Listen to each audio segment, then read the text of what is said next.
மக்கள் கேட்குறாங்க, என்ன கேள்வி, இயேசு கிறிஸ்து கடவுளானால் அவரை எப்படி கொலை செய்ய முடியும் அப்படின்னு கேட்குறாங்க. கடவுளை கொலை செய்ய முடியுமா அப்படின்னு கேட்குறாங்க. அப்போ எனக்கு பதில், ஆமா இல்லை, கடவுள்னா கொலை எப்படி செய்ய முடியும், கடவுள் தானே கொலை செய்வார், கடவுளை எப்படி கொலை செய்ய முடியும் அப்படின்னு கேட்குற கேள்வியெல்லாம் எனக்கு புரியுது ஆக்சுவலாக. அப்போ நான் அந்த விஷயமாக ஆய்வு செய்ய தொடங்கினேன். கடவுள் கொலை மனித வடிவில் இப்படிப்பட்ட ஒரு கொலை நடந்தால்தான், இப்படிப்பட்ட ஒரு மோசமான மரணம் நடந்தால்தான் சாதிக்க முடியும் என்ற ஒரு விஷயம் இல்லைன்னா கடவுள் அப்படி பண்ணியிருக்க மாட்டார். அப்படிப்பட்ட ஒரு மரணத்துக்கு தன்னை ஒப்பு கொடுத்திருக்க மாட்டார். கடவுள் மனித வடிவில் முதலாவது எதற்காக வர வேண்டும், அப்படியே வந்தாலும் இப்படிப்பட்ட ஒரு கொடிய மரணத்தை அடைந்துதான் பாவத்தை மன்னிக்க வேண்டும் என்று தீர்மானித்த காரணம் என்ன? நம்பர் 1, மனிதன் அடைய வேண்டிய தண்டனையை மனிதனுக்கு கொடுத்தால் மனிதன் பாவம் செய்யாமல் இருப்பானா, அல்லது அந்த தண்டனையை கடவுளுக்கு கொடுத்துட்டா இவன் பாவம் செய்யாமல் இருப்பானா? நாம் அடைய வேண்டிய தண்டனையை நமக்கு கொடுத்தால் தானே நாம் பாவம் செய்யாமல் இருப்போம். அந்த தண்டனையை கடவுளுக்கு 2000 ஆண்டு, அதுவும் 2000 ஆண்டுகளுக்கு முன்பு இஸ்ரவேல் என்ற நாட்டிலே ஏதோ ஒரு இளைஞனுக்கு கொடுக்கப்பட்டதுனால இங்கே போர்ட்டில் உள்ள நாம எப்படி பரிசுத்தமாக இருக்க முடியும், எப்படி நாம் பாவம் செய்யாமல் இருக்க முடியும் அப்படின்னு நான் யோசித்து பார்த்தேன். பாவம் செய்ததை தடுப்பு, பொதுவாக மனிதன் பாவம் செய்வதை தடுத்து நிறுத்துகின்ற வலிமை தண்டனைக்கு உண்டா அல்லது மன்னிப்புக்கு உண்டா அப்படின்னு ஒரு கேள்வி இருக்கலாம். நம்ம எல்லாம் சின்ன வயசுல அடிபட்டிருக்கோம். நான் எல்லாம் எங்க அப்பா கிட்ட அடிபட்டது நல்ல ஞாபகம் இருக்குது. எங்க அப்பா எல்லாம் என்ன அடிச்சுட்டாருன்னு சொன்னா, எங்க அப்பா என்ன அடிக்கிறதுக்கு துரத்தினாருன்னா நான் ஓடி எஸ்கேப் ஆக முடியாது. ஏன்னா அவர் எங்க வரைக்கும் நான் ஓடுறணும் அது வரைக்கும் என் பின்னாடி ஓடி வருவார். அதனால எங்க அப்பா என்ன அடிக்க வர்றாருன்னா அங்கே நின்று கொடுக்கணும். அடிக்க நல்ல பயங்கரமாக அடிப்பார் ஆளு. ஆனால் எப்போ அடித்தாலும் அந்த முட்டிக்கு கீழே தான் அடிப்பார். அடிக்கிற அடியில் அவடையெல்லாம் நல்ல செவந்திருப்பார். அப்படி அடிச்சுக்கிட்டு மீசையை முடிக்கிட்டு போயிடுவார். யாருக்கிட்ட விளையாட்டு அப்படின்னு அடிச்சு போயிடுவார். ஆனால் அப்போ எல்லாம் எங்கள் அப்பா அன்புள்ளவர்னு எனக்கு தெரியாது ஆக்சுவலாக. ஏன்னா அவர் அடிக்கிற அடியினால அன்புள்ளவர் எனக்கு தெரியாது. ஆக்சுவலாக எங்கள் அம்மா அடிக்க வந்துட்டாங்க அப்படின்னாக்கா நான் எஸ்கேப் ஆகி ஓடிடுவேன். ஏன்னா எங்கள் அம்மாவால் ரொம்ப ஓட முடியாது. நல்லா கவனமாக நீங்கள் கவனிக்க வேண்டும். அடிப்படும் போது திரும்ப அந்த தப்பு பண்ணக்கூடாது அப்படின்னு ஒரு உணர்வு நமக்கு வருது. இப்போ ஐ am a good example for that. நான் இப்போ எங்கள் அப்பா என்னை அடிப்பாருன்னா நான் அந்த தப்பை திரும்ப பண்ண மாட்டேன். அடிக்காம விட்டுட்டாருன்னா அவர் லூஸில் விட்டுட்டாரு அப்படின்னா நம்ம அந்த தப்பை பண்ணலாம் அப்படின்னு மாதிரி தான் நான் வளர்ந்துட்டு இருந்தேன்.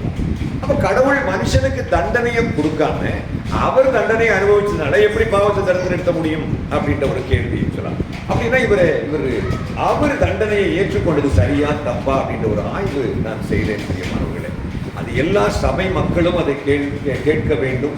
அதனுடைய ஆழமான அர்த்தங்களை விசுவாச பிள்ளைகள் புரிந்து கொள்ள வேண்டும் என்று நான் விரும்புகின்றேன். அல்லேலூயா சொல்லலாமா? அர்த்தமா சொல்வோமா? Praise the Lord. இந்த சபைக்கு வேற வெளி சபையில் இருந்து புதுசாக வந்த பிள்ளைகள் யாராவது இருக்கீங்களா?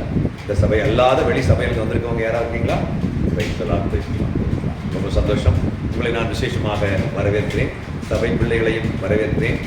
நான் கீழே வந்த உடனே என்னை கொடையோடு சந்தித்த என் அருமை பிள்ளை, உன் பேர் நமக்கா? லிபின். உனக்கு கர்த்தர் தீர்க்காயுசை தருவாராக, நல்ல ஒரு பெண்டாட்டி பிள்ளைகளை எல்லாம் தருவாராக என்று வாழ்த்துகிறேன். நான் coming back to the subject. மிக முக்கியமாக இப்ப இயேசு கிறிஸ்து அப்படிங்கிற வடிவத்தில் இறைவன் மனித வடிவிலே வந்திருக்காவிட்டால் கடவுளை யாரும் கேலி பண்ணியிருக்க மாட்டார், அசிங்கமா பேசியிருக்க மாட்டார். நீ எல்லாம் மேசியானா இறங்கி வந்து பாரு அப்படின்னு அவருக்கு முகத்துல காரி துப்பி இருக்க மாட்டாங்க. அவரை தேவன் தன்னை பரியாசம் பண்ண ஒட்டார்னு பைபிள்ல போட்டிருக்கு. ஆனா பிதாவாகிய தேவன் இயேசு கிறிஸ்துவை ஏன் பரியாசம் பண்ண விட்டார் அப்படின்ற ஒரு கேள்வி நமக்கு எப்போது நம்முடைய மனசுக்குள்ள அப்பப்போ வரும். அப்போ இதற்காக இப்படி இவர் இந்த பரியாசம் பண்ண விடும் அளவுக்கு ஏன் வர வேண்டும்?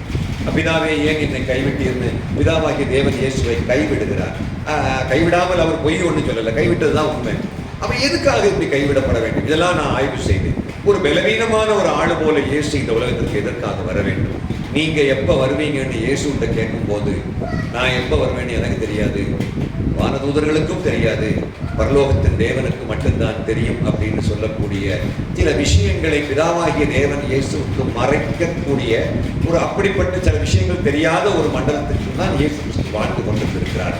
அப்படிப்பட்ட ஒரு பலவீனமான ஒரு ஆளாக இப்படி இருக்கும்போது ஒரு பெருங்கூட்ட மக்கள் இவரெல்லாம் கடவுளா என்றெல்லாம் மக்கள் சொல்வார்களே. யெகோவாவின் சாட்சியில அந்த யெகோவாவின் சாட்சியில இயேசு கடவுள் கிடையாதுன்னு சொல்றதுக்கு ஒரு காரணங்கள் ஒன்று இது ஆக்சுவலா. அப்படிப்பட்ட கிறிஸ்தவர்களையே கிறிஸ்துவனுடைய அன்பை மெச்சுகிறவர்கள், கிறிஸ்துவனுடைய ரட்சிப்பை ஏற்றுக்கொள்கிறவர்கள், கிறிஸ்து மனிதனுக்காக மரித்தார் என்பதை ஏற்றுக்கொள்ளக்கூடியவர்கள் கூட ஒரு இயேசு கிறிஸ்து கடவுள் கிடையாது அப்படின்னு சொல்றதுக்கு காரணம் என்ன? ஏன்னா அவர் அப்படிப்பட்ட பலவீனமான ஒரு வடிவத்திலே வந்தார். இப்ப எனக்கு இன்னொரு விஷயம் என்னன்னா, அப்படிப்பட்ட ஒரு பலவீனமான வடிவத்திலே இயேசு கிறிஸ்து வந்தால்தான் சாதிக்க முடியும்னு அப்படிப்பட்ட ஒரு நன்மையான விஷயத்தை மனசுக்குள்ள வச்சுதான் பிதாவாகிய தேவன் இயேசு கிறிஸ்துவை இந்த மண்ணுக்கு 2000 ஆண்டுகளுக்கு முன்பு அனுப்பி வைத்தார். பியூர் அண்டர்ஸ்டாண்ட் பண்ணுவோம். எத்தனை வரைக்கும் புரியுது நான் பேசிட்டு இருக்கிறது? எத்தனை வரைக்கும் புரியுது பேசுறது? புரியுதா மக்களே? என்ன புரிஞ்சுது? பேசலாம். எனக்கு பிள்ளைகள்லாம் பார்க்கும்போது எல்லாம் சின்ன பிள்ளைகளா இருக்கும்போது ஜோதம் சென்னை சென்னையில் எல்லாம் ஜோதம் எல்லாம் சின்ன பிள்ளைகளா இருக்கும்போது என்ன சாப்பிட்ட மக்கள் கேட்டா சோறு. எப்ப சாப்பாடு என்ன சாப்பிட்டேன்? சோறு. சமாஷா இருக்கு அந்த பிள்ளைகளெல்லாம் சின்ன வயசுல பார்த்தது. புதுசா எல்லாரையும் இப்ப பார்த்து ரொம்ப சந்தோஷமா இருக்குது. எங்க ஹெலன் சிஸ்டர் நல்ல திடகாத்திரமான பெண்மணியாக மாறி இருக்கிறார்கள். நான் பார்த்ததை விட பாஸ்டர் ஒல்லியா இருக்கிறாங்க, அவங்க குண்டா இருக்கிறாங்க. இதுல இருந்து என்ன தெரிய வருதுன்னா, பாஸ்டர் விரோதமாக எழுப்ப எந்த ஆயுதமும் வாய்க்காதபடிக்கு அம்மையார் தடுத்து நிறுத்துவார்கள் என்று நான் நினைக்கிறேன். So God is a good God, He's a powerful God. அம்மாவை பார்க்கும்போது ரொம்ப கொஞ்சம் ஆனால் ரொம்ப எல்லாம் சோர்ஸ் ஆஃப் இன்ஸ்பிரேஷன் இல்லையா? ரொம்ப அந்த ஆண்டவருக்காக வைராக்கியமாக இவ்வளவு காலமாக பிரான்சிஸ்கா அம்மா வாழ்வது, அந்த ஒரு வைராக்கியத்தை எல்லாம் பார்க்கும்போது ரொம்ப சந்தோஷமாக இருக்கிறது. எதுக்காக நமக்கு எதுக்கு இந்த இப்படிப்பட்ட ஒரு தோத்து போனது போல நினைக்கப்படுகிற ஒரு ஆளை, ஒரு சப்ஸ்டாண்டர்டான ஒரு ஆளை போய் நான் எதுக்குங்க என்னுடைய ரோல் மாடலா வைக்கணும்? இவருக்கு பின்னாடி போனா என்னையும் கொண்டு ஓடுவாங்களே. ஆக்சுவலா அவருக்கு பின்னாடி போனவங்களை எல்லாம் கொண்டுட்டாங்களே ஒரு சிலர் தவிர. அதான உண்மை இல்லையா? நான் உன்னை விட்டு விலகுவதும் இல்லை, உன்னை கைவிடுவதும் இல்லை இதெல்லாம் பழைய ஏற்பாட்டில் சொன்னாங்க. ஆனா புதிய ஏற்பாட்டில் இவருக்கு பின்னாடி போனவங்களை அவ்வளோ பெரிய ஒன்றன் பின் ஒன்றாக கொண்டுட்டாங்களேன்னா அப்ப இந்த உலகத்துல இந்த மனுஷனுக்கு என்ன பாதுகாப்பு இருக்குது அப்படின்னு கேட்கக்கூடிய கேள்விகளுக்கு எல்லாம் நம்ம பதில் கண்டுபிடிக்க வேண்டி இருக்குது. What exactly is the kingdom Christ promised? கிறிஸ்து ப்ராமிஸ் பண்ண கிங்டம் எப்படிப்பட்டது? இது எல்லாத்தையும் பற்றி நம்ம யோசிக்க வேண்டி இருக்குது. ஆக்சுவலா எல்லாத்தையும் நான் யோசித்தேன். ஏன்னா நானும் டிஒய்எஃப்ஐல மெம்பர், பாஸ்டர் பால் ஜோனத்தனும் டிஒய்எஃப்ஐல மெம்பராக இருந்தார். அவரும் ஒரு கம்யூனிஸ்ட் சித்தாந்தம் உடையவர், நானும் கம்யூனிஸ்ட் சித்தாந்தம் உடையவர். கிட்டத்தட்ட அவரும் கடவுள் இல்லை என்ற கொள்கை உள்ளவராக இருந்தவர், நானும் கடவுள் இல்லை என்ற கொள்கை உள்ளவனாக இருந்தவர். அவரு ராஜன் சொன்னாரு, எனக்கு வீட்டு பேரு ராஜன் தான். ஒருபாடு ஒற்றுமைகள் உண்டு. நானும் மீசையெல்லாம் ஷேவ் பண்ண அவரை மாதிரி தான் இருப்பேன் பார்த்துருக்கு. ஆமாம், அதெல்லாம் unity between me and pastor. நல்ல கவனமாக கவனிங்க. அடிக்கடி நான் கேட்கக்கூடிய கேள்விகள் எல்லாத்தையும் நான் உங்களுக்கு சொல்லிட்டேன். எனக்கு விடையை நான் உங்களுக்கு சொல்ல போறேன். ஆக்சுவலாக இது எல்லாத்துக்கும் காரணம், எல்லாத்துக்கும் மெயின் எந்த புள்ளியை சுற்றி வருகிறதுன்னா இயேசுடைய மரணம். இயேசு கிறிஸ்து மரிக்கக்கூடிய, அதாவது தோல்வியை தழுவுகிறது போன்ற ஒரு சந்தர்ப்பத்துக்கு தன்னை ஒப்பு கொடுத்தால்தான் சாதிக்க முடியும்னு ஒண்ணு இல்லைன்னா அப்படிப்பட்ட ஒரு மரணத்துக்கு ஒப்பு கொடுத்துருக்கு பிதாவாகிய தேவன் ஒப்பு கொடுத்துருக்க மாட்டார். அதுல ஏதோ ஒரு ரகசியம் இருக்குது, ஏதோ ஒரு சாதனை இருக்கிறது, ஏதோ ஒரு நல்ல ரிசல்ட் இருக்குது. இல்லைன்னா அப்படிப்பட்ட ஒண்ணு விட்டு கொடுத்துருக்க மாட்டார். அவர் ரொம்ப பேர் கடவுள் இல்லைன்னு சொல்ல போறாங்க, தூஷிக்க போறாங்க, அசிங்கம் காரி தூக்க போறாங்க. எல்லா நிந்தைகள், அவமானங்கள், பரிகாரங்கள் அவற்றை அவர் சகிக்க வேண்டும். ஒரு மன உளைச்சல் மிகுந்த ஒரு மரணம், ஒரு ஒரு ஒரு துன்பத்தை, துயரத்தை அனுபவிக்க வைக்கக்கூடிய ஒரு மரணம். துஷ்டர்களுடைய மத்தியில ரெண்டு துஷ்டர்களுடைய மத்தியில அவர் தொங்கவிடப்படுகிறார். அக்கிரமக்காரர்கள் ஒருவராக அவர் கருதப்படுகிறார். என்ன மன உளைச்சல்! இயேசுடைய வாழ்க்கை முழுவதும் ஒரு நிம்மதி இல்லாத ஒரு மனுஷனை மாதிரி 33 வருஷம் வாழ்ந்துட்டு அப்படியே சாகடிக்கப்பட்டு போயிட்டாரு. அப்புறம் 3வது நாள் உயிரோடு எழுப்புறாரு அப்படின்லாம் நமக்கு தோணுது. ஆக்சுவலா அவருடைய மரணத்துல ஒரு மிக முக்கியமான விஷயம் இருக்கிறது என்பதை நான் கண்டுபிடித்தேன். நம் வேதாகமத்தை ஆய்வு செய்யும் போது அதை நான் கண்டுபிடிச்சேன். நம்ம என்ன நினைச்சிட்டு இருக்கோம் அப்படின்னாக்க, இயேசு கிறிஸ்து பாவிகளை ரட்சிக்க வந்தார். ஆமே, அந்த வசனத்தை வாசிக்கலாம். எத்தனை பேருக்கு தெரியும் இந்த வசனம்? இயேசு எதுக்காக வந்தார்? பாவிகளை ரட்சிக்க கிறிஸ்து இயேசு உலகத்திற்கு வந்தார். 1 தீமோத்தேயு 1:15 வசனத்தை வாசிக்க கேட்போம். 1 தீமோத்தேயு 1:15.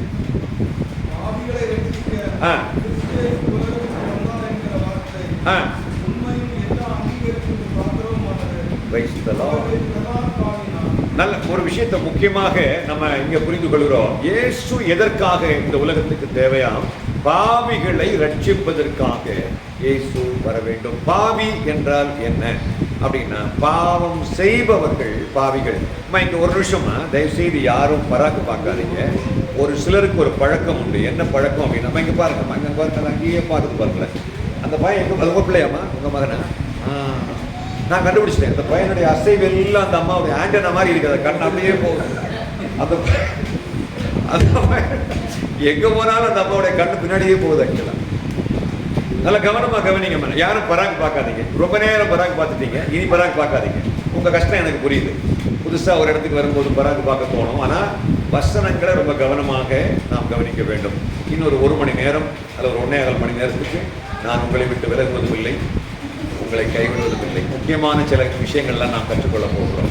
Want you please pay attention to me. நல்ல புரிகிற மாதிரி நல்ல உள்வாங்கணும். பாவின்னா யார்? பாவம் செய்கிறவர்கள் எல்லாரும் பாவிகள். That is what we understand from the word of God. ஆக்சுவலாக பாவம் செய்தாங்க. ஆதாம் பாவம் செய்தார், அங்கிருந்து வந்தவங்க எல்லாம் பாவிகள். இந்த பாவிகளை ரட்சிக்க வந்தார். ரட்சிப்பு என்றால் என்ன அப்படின்னா, நோயிலிருந்து விடுதலை அடைவதும் ரட்சிப்பு தான். எனிமியினுடைய படை நம்மை தாக்க வரும் பொழுது அவர்களில் இருந்து நாம் சேதமடையாமல் பாதுகாக்கப்படுவதும் ரட்சிப்பு தான். இப்படி ரட்சிப்புக்கு வேதாகமத்தை பொறுத்தவரையில் பல வரையறைகள் கொடுக்கப்பட்டிருந்தாலும், என்னை கவர்ந்த மிக முக்கியமான புதிய உடன்படிக்கையை பொறுத்தவரையில் முக்கியத்துவம் வாய்ந்த ஒரு வரையறை என்ன என்றால், லூக்கா 1ஆம் அதிகாரத்தினுடைய 77வது வசனத்திலே வருகிற ஒரு வார்த்தை வாசிக்கலாம். லூக்கா 1:77.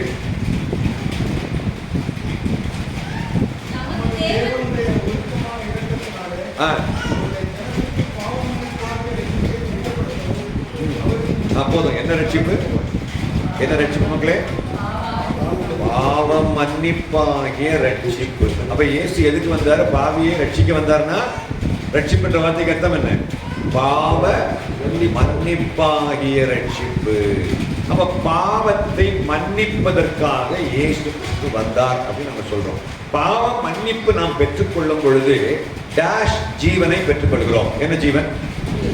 சத்தமா சொல்லுங்களேன். நித்திய ஜீவனை பெற்றுக்கொள்கிறோம்.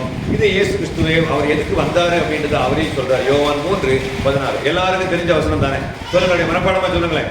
தேவன் தம்முடைய ஒரே பேரான குமாரனை விசுவசிக்கிறவன் எவனோ அவர் கெட்டு போகாமல் நித்திய ஜீவனை அடையும்படிக்கு அவரை தந்தர்களை விளவாய் உலகத்தில் அன்பு கூர்ந்தார். அல்லேலூயா சொல்லலாமா?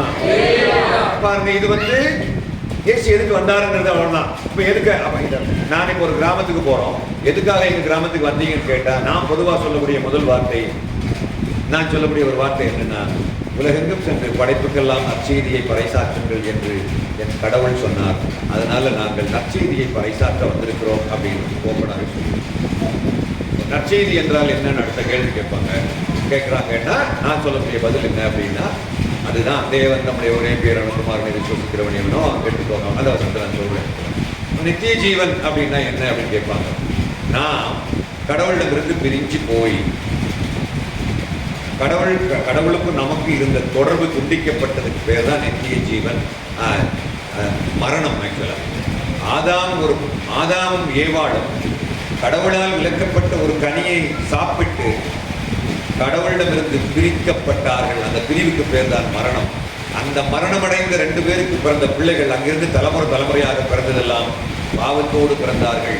பாவத்தோடு பிறந்தவர்கள் பாவம் செய்த பொழுது அவர்கள் பாவிகளாக மரணமடைந்தவர்களாக மாறுகிறார்கள். மரணமடைந்தவனுக்கு திரும்ப உயிர் தள்ள வேண்டுமானால் அவனுக்கு தேவை ஜீவன். அந்த ஜீவன் ரத்தத்தில் இருக்கிறது. அந்த ரத்தம் மிருகங்களுக்கும் உண்டு. ஆனால் நிரந்தரமாக பாவத்தை மன்னிப்பதற்காக இந்த உலகத்திலே குற்றமற்ற மாசற்ற ஆட்டுக்குட்டியாகிய இயேசு கிறிஸ்துவாகிய தேவகுமாரனுடைய ரத்தத்திலே அந்த ஜீவன் இருக்கிறது. அந்த ஜீவன் நமக்கு கொடுக்கப்படும் இயேசுடைய மரணத்தின் மூலமாக.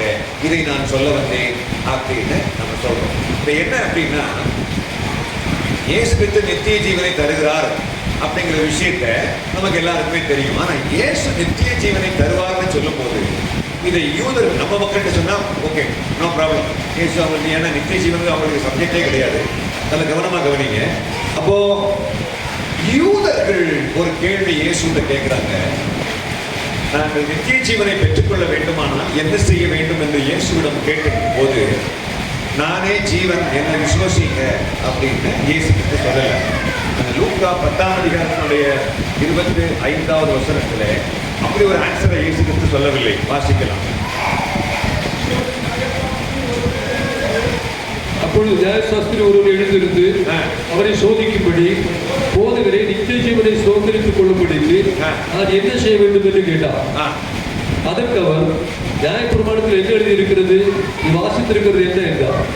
அவர் பிரதித்திரமாக, ஒரு தேவனாய கர்த்தரிடத்தில் ஒரு முழு நிலத்தோடும், ஒரு முழு ஆத்மாவோடும், முழு பலத்தோடும், ஒரு முழு சிந்தையோடும் அன்பு கூர்ந்து உன்னிடத்தில் அன்பு கூறுவது போல பிறனிடத்தில் அன்பு கூறுவாயாக என்று எழுதியிருக்கிறது என்றார். ஆக்சுவலா இந்த கேள்வி அவர் எதுக்காக கேட்கிறாருன்னா, இதுக்கு ஆன்சர் தெரிஞ்சு கேட்கிறாரா தெரியாம கேட்கிறாரா அப்படின்னா, இதுக்கு என்ன ஆன்சர் சொல்லுவப்பா. பாப்பா நான் என்ன கேள்வி கேட்டேன், என்ன கேள்வி கேட்டேன், கவனிக்கல அப்படிதானா? நீ ஏன் கவனிக்கலன்னா இங்கே இருக்கக்கூடியவங்க எப்படி கவனிப்பாங்க? நான் கேட்ட கேள்வி விளங்குறவங்க மட்டும் கை வச்சுங்க. கேள்வி மட்டும் விளங்கு, ஆன்சர் தெரியணும்னு கிடையாது. கேள்வி விளக்கிட்டு என்ன கேள்வி கேட்டேன்ப்பா, என்ன கேள்வி கேட்டேன், என்னப்பா? அதெல்லாம் நான் கேட்டது, அது அவர் கேட்டது. நான் ஒரு கேள்வி கேட்டேன். இப்ப கடைசி என்ன கேட்டேன்னா, தெரிஞ்சு கேட்டாரா தெரியாம கேட்டாரா அப்படின்னு கேட்டேன். என்னது தெரிஞ்சு கேட்டாரா அப்படின்னா, நித்திய ஜீவனை சுதந்திரிக்க வேண்டுமானால் என்ன செய்ய வேண்டும் என்பது அந்த நியாயசாஸ்திரிக்கு தெரியுமா தெரியாதா அப்படின்னா தெரியும். இல்லைன்னா அவர் இந்த பதில் சொல்லிருக்க மாட்டாரு. என்ன பதில் சொன்னாரு? 27 என்ன சொல்றாரு? தேவனாய கர்த்தரிடத்தில் முழு இதயத்தோடும், ஒரு முழு ஆத்மாவோடும், ஒரு முழு பலத்தோடும், ஒரு முழு சிந்தையோடும் அன்பு கூர்ந்து உன்னிடத்தில் அன்பு கூறுவது போல பிறரிடத்தில் அன்பு கூறுவதாக எழுதியிருக்கிறது என்றார். அப்ப இயேசு என்ன சொல்லியிருக்கணும்னா, நீங்க இப்ப சொன்ன 2 வசனத்தின்படி, பழைய ஏற்பாட்டு படியெல்லாம் நீங்க கீழ்படிஞ்சீங்கன்னா பரலத்துக்கு போக முடியாது. நான் இன்னும் ஒரு 3 வருஷத்துக்கு பிறகு சாக போறேன். அதுக்கு பிறகு நீ என்னை நம்புவாயானால் நான் உனக்காக மரிக்க போகிறேன், என்னுடைய ரத்தம் உனக்காக சிந்தப்பட போகிறது, நானே ஜீவன், நீ என்னை நம்புவாயானால், என்னை விசுவாசிப்பாயானால் நான் உன்னை ரட்சிப்பேன், உனக்கு ரட்சிப்பு கிடைக்கும் அப்படின்னு இயேசு அந்த இடத்துல அவர் சொல்லவே இல்லை. அவர் சொல்றாரு, நீ ரட்சிக்கப்படணும்னா, நான் ரட்சிக்கப்படணும்னா என்னன்னு கேட்ட கேள்விக்கு கொடுத்த பதில் ஸ்ட்ரெயிட்டா பதில் கொடுக்குறாரு. ஒரே பதில் ஸ்ட்ரெயிட்டா பதில் கொடுக்குறாரு. என்னது? கரெக்டா சொல்றாய். எங்க அப்ப அப்படியே செய்தி பிழைப்பாய். அப்போ ரட்சிப்பு எங்கேயே இருக்குன்னு அவர் சொல்றாரு. ரட்சிப்பு எங்கேயே இருக்குது. பேசலாம். ரட்சிப்பு எங்கேயே இருக்குது. ரட்சிப்பு எங்க இருக்குது? நியாய பிரமாணத்திலேயே ரட்சிப்பு இருக்குன்ற மாதிரி தான் அந்த மனுஷன் சொல்றாரு. இயேசு இல்லைன்னு சொல்லவும் இல்லை. இப்போ இயேசு கிறிஸ்து இதை சொல்லும் போது புதிய உடன்படிக்கையின் நாட்களா பழைய உடன்படிக்கையின் நாட்களா? யாரும் சொல்லுங்க. இந்த சம்பவம் நடக்கும்போது, லூக்கா 10ஆம் அதிகாரத்தில் இந்த சம்பவம் நடக்கும்போது, இது பழைய உடன்படிக்கை நாட்களா புதிய உடன்படிக்கை நாட்களா? பழைய உடன்படிக்கை நாட்களா புதிய உடன்படிக்கை நாட்களா? பழைய உடன்படிக்கை. அப்படியா? லாக் பண்ணிடலாமா? ஷுவர்? கம்ப்யூட்டர் ஜி லாக் பண்ணிருங்க. இப்ப நான் கேட்கிற கேள்வி என்னடா, சம்பவம் நடந்தது பழைய உடன்படிக்கை. இயேசு லூக்கா 10ஆம் அதிகாரம் சம்பவம் நடக்கும்போது பழைய உடன்படிக்கையா புதிய உடன்படிக்கையா? பழைய. ஏன்னா புதிய உடன்படிக்கை எப்ப ஆரம்பமானது? அவருடைய மரணத்துல தான் ஆரம்பமாகிறது. அது மத்தேயு 27, 26, 28 நம்ம பார்க்கிறோம். ஆக்சுவலா இது என்னுடைய சரீரம், இது பாவ மன்னிப்புக்காக சிந்தப்படுகிற புதிய உடன்படிக்கைக்கான என்னுடைய ரத்தமாக இருக்கிறதுன்னு அவர் சொல்றாரு. ஆக்சுவலா சரீரத்தையும் ரத்தத்தையும் காட்டி அவர் சொல்றாரு. ஆக்சுவலா இப்போ அது சிந்தப்படும் போதுதான் புதிய உடன்படிக்கை ஆரம்பமாகிறது. ஏன்னா அவருடைய பிளட், அவருடைய ஜீவன் உலகத்துக்கு டெடிகேஷன் ஆகப்படுகிறது. அப்போ பழைய உடன்படிக்கை நாட்களிலே அவர் கேட்கிற கேள்வி என்ன? நல்ல கவனமா கவனிங்க. பழைய உடன்படிக்கை நாட்களிலே அந்த நியாயசாஸ்திரி கேட்கிற கேள்வி என்ன கேள்வி? நான் நித்திய ஜீவனை சுதந்திரிக்க வேண்டுமானால் என்ன செய்ய வேண்டும் அப்படின்னு கேட்ட உடனே இயேசு நானே ஜீவன் அவர் சொல்லவே இல்லை. என்னால எல்லாமே ஒருவன் பிதாவின் இடத்தில் வரமாட்டான் அவர் அந்த இடத்துல சொல்லல. ஏன்னா விஷயம் தெரிஞ்சாலும் அந்த ஆளுகிட்ட நேரடியா சொல்றாரு, உங்ககிட்ட உள்ள தோரா படி, உங்ககிட்ட உள்ள பழைய உடன்படிக்கை படி நீ ஒழுங்கா ஒரு ஸ்பாட் இல்லாம கரெக்டா எல்லாரையும் நேசித்து, எல்லாத்துக்கும் மேல கடவுளை நேசித்து, தன்னைத்தான் நேசிப்பது போல பிறனை நேசித்தால் நீ நித்திய ஜீவனுக்குள் பிரவேசிப்பாய். நீ அப்படியே செய், நீ சொன்ன வார்த்தைப்படியே அப்படியே செய், நீ பிழைப்பாயின்னு சொல்லிட்ட. இப்ப நமக்கு உடனே என்ன டவுட் வரும்? சகோதரன், உங்களுக்கு என்ன டவுட் வருது இந்த ஸ்பாட்ல? இப்போ இயேசு இல்லாமலேயே நாம எங்க போக முடியும்? பரலோகத்துக்கு போக முடியும் அப்படின்னு யார் சொன்னது? இயேசுவே சொல்றாரு அப்படின்ற மாதிரி நமக்கு தோணுது இல்லையா? சரி, இயேசு சொல்றது கரெக்ட்னு பவுல் நம்பினாரா அப்படின்னா வாசிப்போம். ரோமர் 10ஆம் அதிகாரத்தினுடைய 5வது வசனம். ரோமர் 10:5.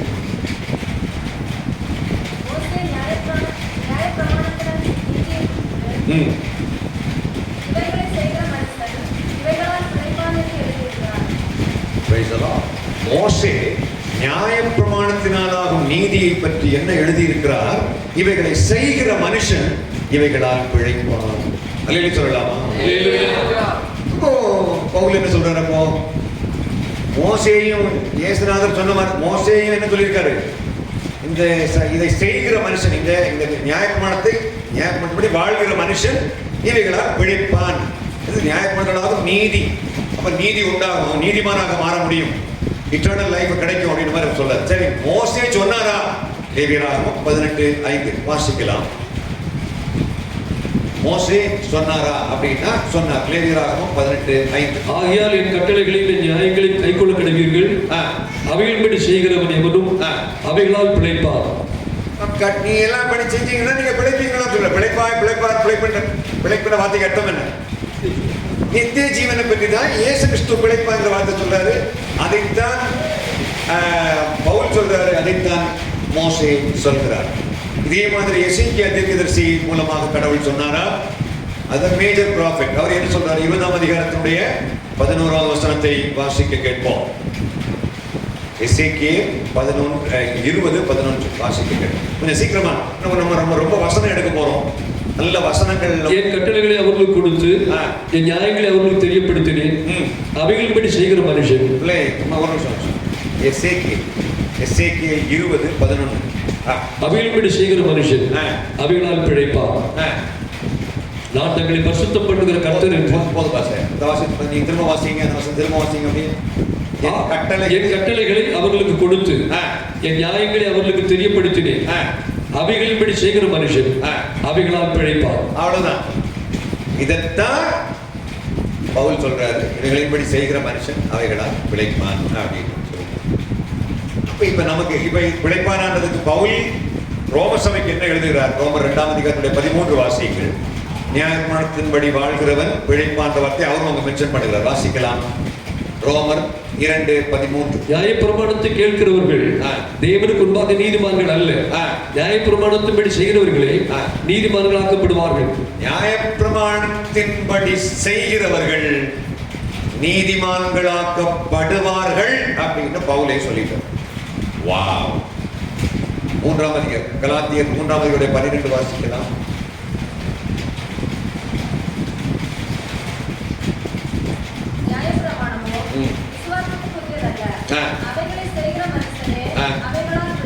அப்ப அவைகளை செய்கிற மனுஷன் பிழைப்பானா பிழைக்க மாட்டானா? பிழைப்பான். இது சொல்றது யாரு? பேதுருவோ யூதாவோ யாக்கோபோ எல்லாம் கிடையாது. சொல்றது யாரு? பவுல் சொல்றாரு. சரி, இப்ப பவுல் பிழைப்பானா பிழைக்க மாட்டானா அப்படின்றத பற்றி என்ன சொல்றாருங்கிறது அவருடைய அடுத்த இன்னொரு பேச பார்ப்போம். பவுல் என்ன சொல்றாரு அப்படின்னா வாசிக்கலாம். கலாத்தியர் 2ஆம் அதிகாரத்தினுடைய 16வது வசனத்தை வாசிக்க கேட்போம். நியாயப்பிரமாணத்தின் கிரியைகளினாலே எந்த மனுஷனும் நீதிமானாக்கப்படுவதில்லையே. என்ன கிடக்குது? அப்ப இவ்வளவு நேரம் நம்ம என்ன பார்த்தோம்? இயேசுடைய மரணத்தை நம்ம தெளிவா புரிஞ்சுக்கலன்னா, நான் அவசகுனமா சொல்லுன்னு நீங்க நினைக்க கூடாது.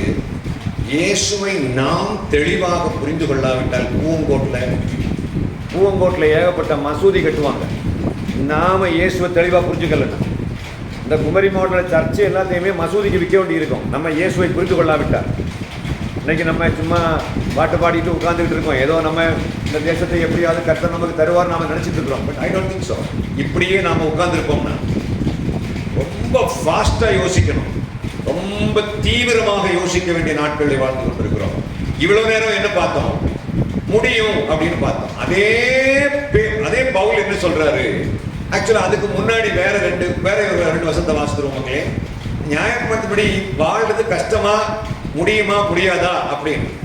வாழ்ந்தா பரலோகம் உண்டு. சரி, வாழ்ந்தவங்க ஆரங்களும் உண்டா அப்படின்னு கேட்டா ரோமர் 3ஆம் அதிகாரத்தினுடைய 10வது வசனத்தையும் 23வது வசனத்தையும் வாசிக்க கேட்போம். நியாயப்பிரமாணத்தின் கிரியைக்காரராகிய யாவரும் சாபத்துக்குட்பட்டிருக்கிறார்கள். நியாயப்பிரமாண புஸ்தகத்தில் எழுதப்பட்டவர்கள் எல்லாம் செய்யத்தக்கதாக அவையில் நிலைத்திராதவன் எவனோ அவன் சபிக்கப்பட்டவன் என்று எழுதியிருக்கிறது. எந்த வசனம்? 10. இல்ல 10 இல்ல, அந்த நீங்க வாசித்தது எதுவும் சொல்றீங்க? ரோமர் 3:10. நான் வாசிக்க சொன்னது ரோமர் 3:10 வாசித்தீங்க. ஆமா, ரோமர் 3:10 இல்ல பாஸ், நீங்க கலாத்தியர் 3:10 வாசிக்கிறீங்க. ரோமர் 3:10 வாசிங்க. வாசிங்கப்பா.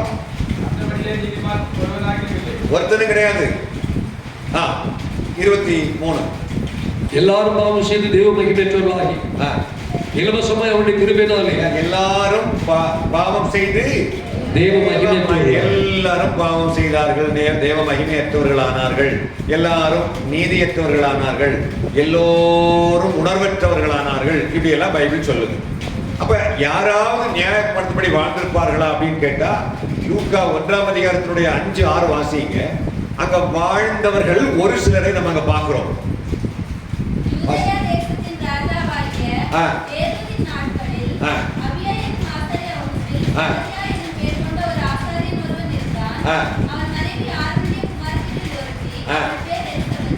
இனி நல்ல கவனமா வாசிங்க.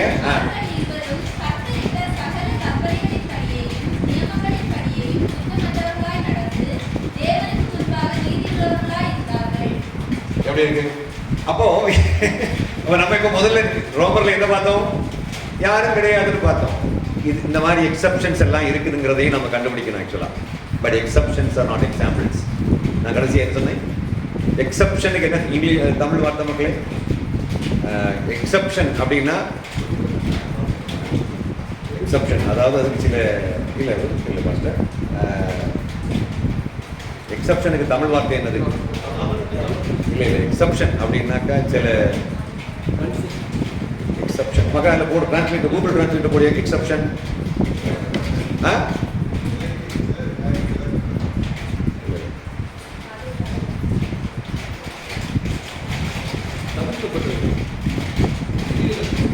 விதிவிலக்கு. யார் சொன்னது? யாரு? ஆயன பொருளாம் கேட்டுறேன். அது கீழே பார்த்தீங்களோ? எக்ஸப்ஷன்ஸ். எக்ஸப்ஷன்ஸ்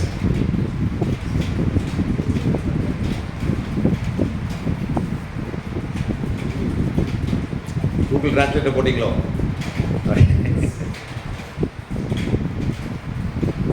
இது இந்த மருந்துக்கு ஒண்ணுக்கு இருக்க சொன்னா மணல்ல மோடுவான அது ஒருபட்ட இருக்கு. நல்ல கவனமா, அது நல்ல கவனமா கவனிங்க. நல்ல எக்ஸாம்பிள் சொல்லுவாரு, நல்ல எக்ஸாம்பிள்.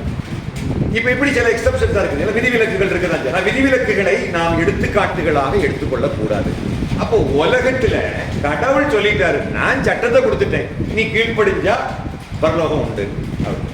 இப்ப ஏன் இவர்களால கீழ்ப்படிய முடியல? கீழ்ப்படி இந்த வசனத்தின்படி வாழ விரும்புகிறவர்கள் கண்டிப்பா உருப்பட முடியாது. அவங்க கண்டிப்பா நீதி கிடைக்காது. அவங்க நித்திய ஜீவனை பெற்றுக்கொள்ள முடியாது. நியாயப்பாடு திரும்பவும் கலாத்தியர் 2:16 வாசிங்க. கலாத்தியர் 2:16 திரும்பவும் வாசிங்க.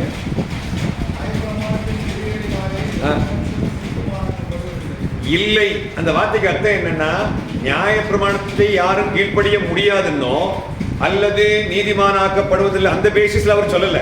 நியாய பிரமாணத்தில ஒரு குழப்பம் இருக்குது, அதனால யாரும் நியாய பிரமாணத்தை படி நீதிமானாக முடியாது அப்படின்னு அவர் சொல்ல வருகிறார். இப்ப அதுல என்ன குழப்பம் இருக்குது? ஆக்சுவலா பாஸ்டர் நீங்க வாசித்த கலாத்தியர் 3:10 வாசிக்கலாம். கலாத்தியர் 3:10 வாசிங்க. 2:10 கலாத்தியர் இல்ல 3:10.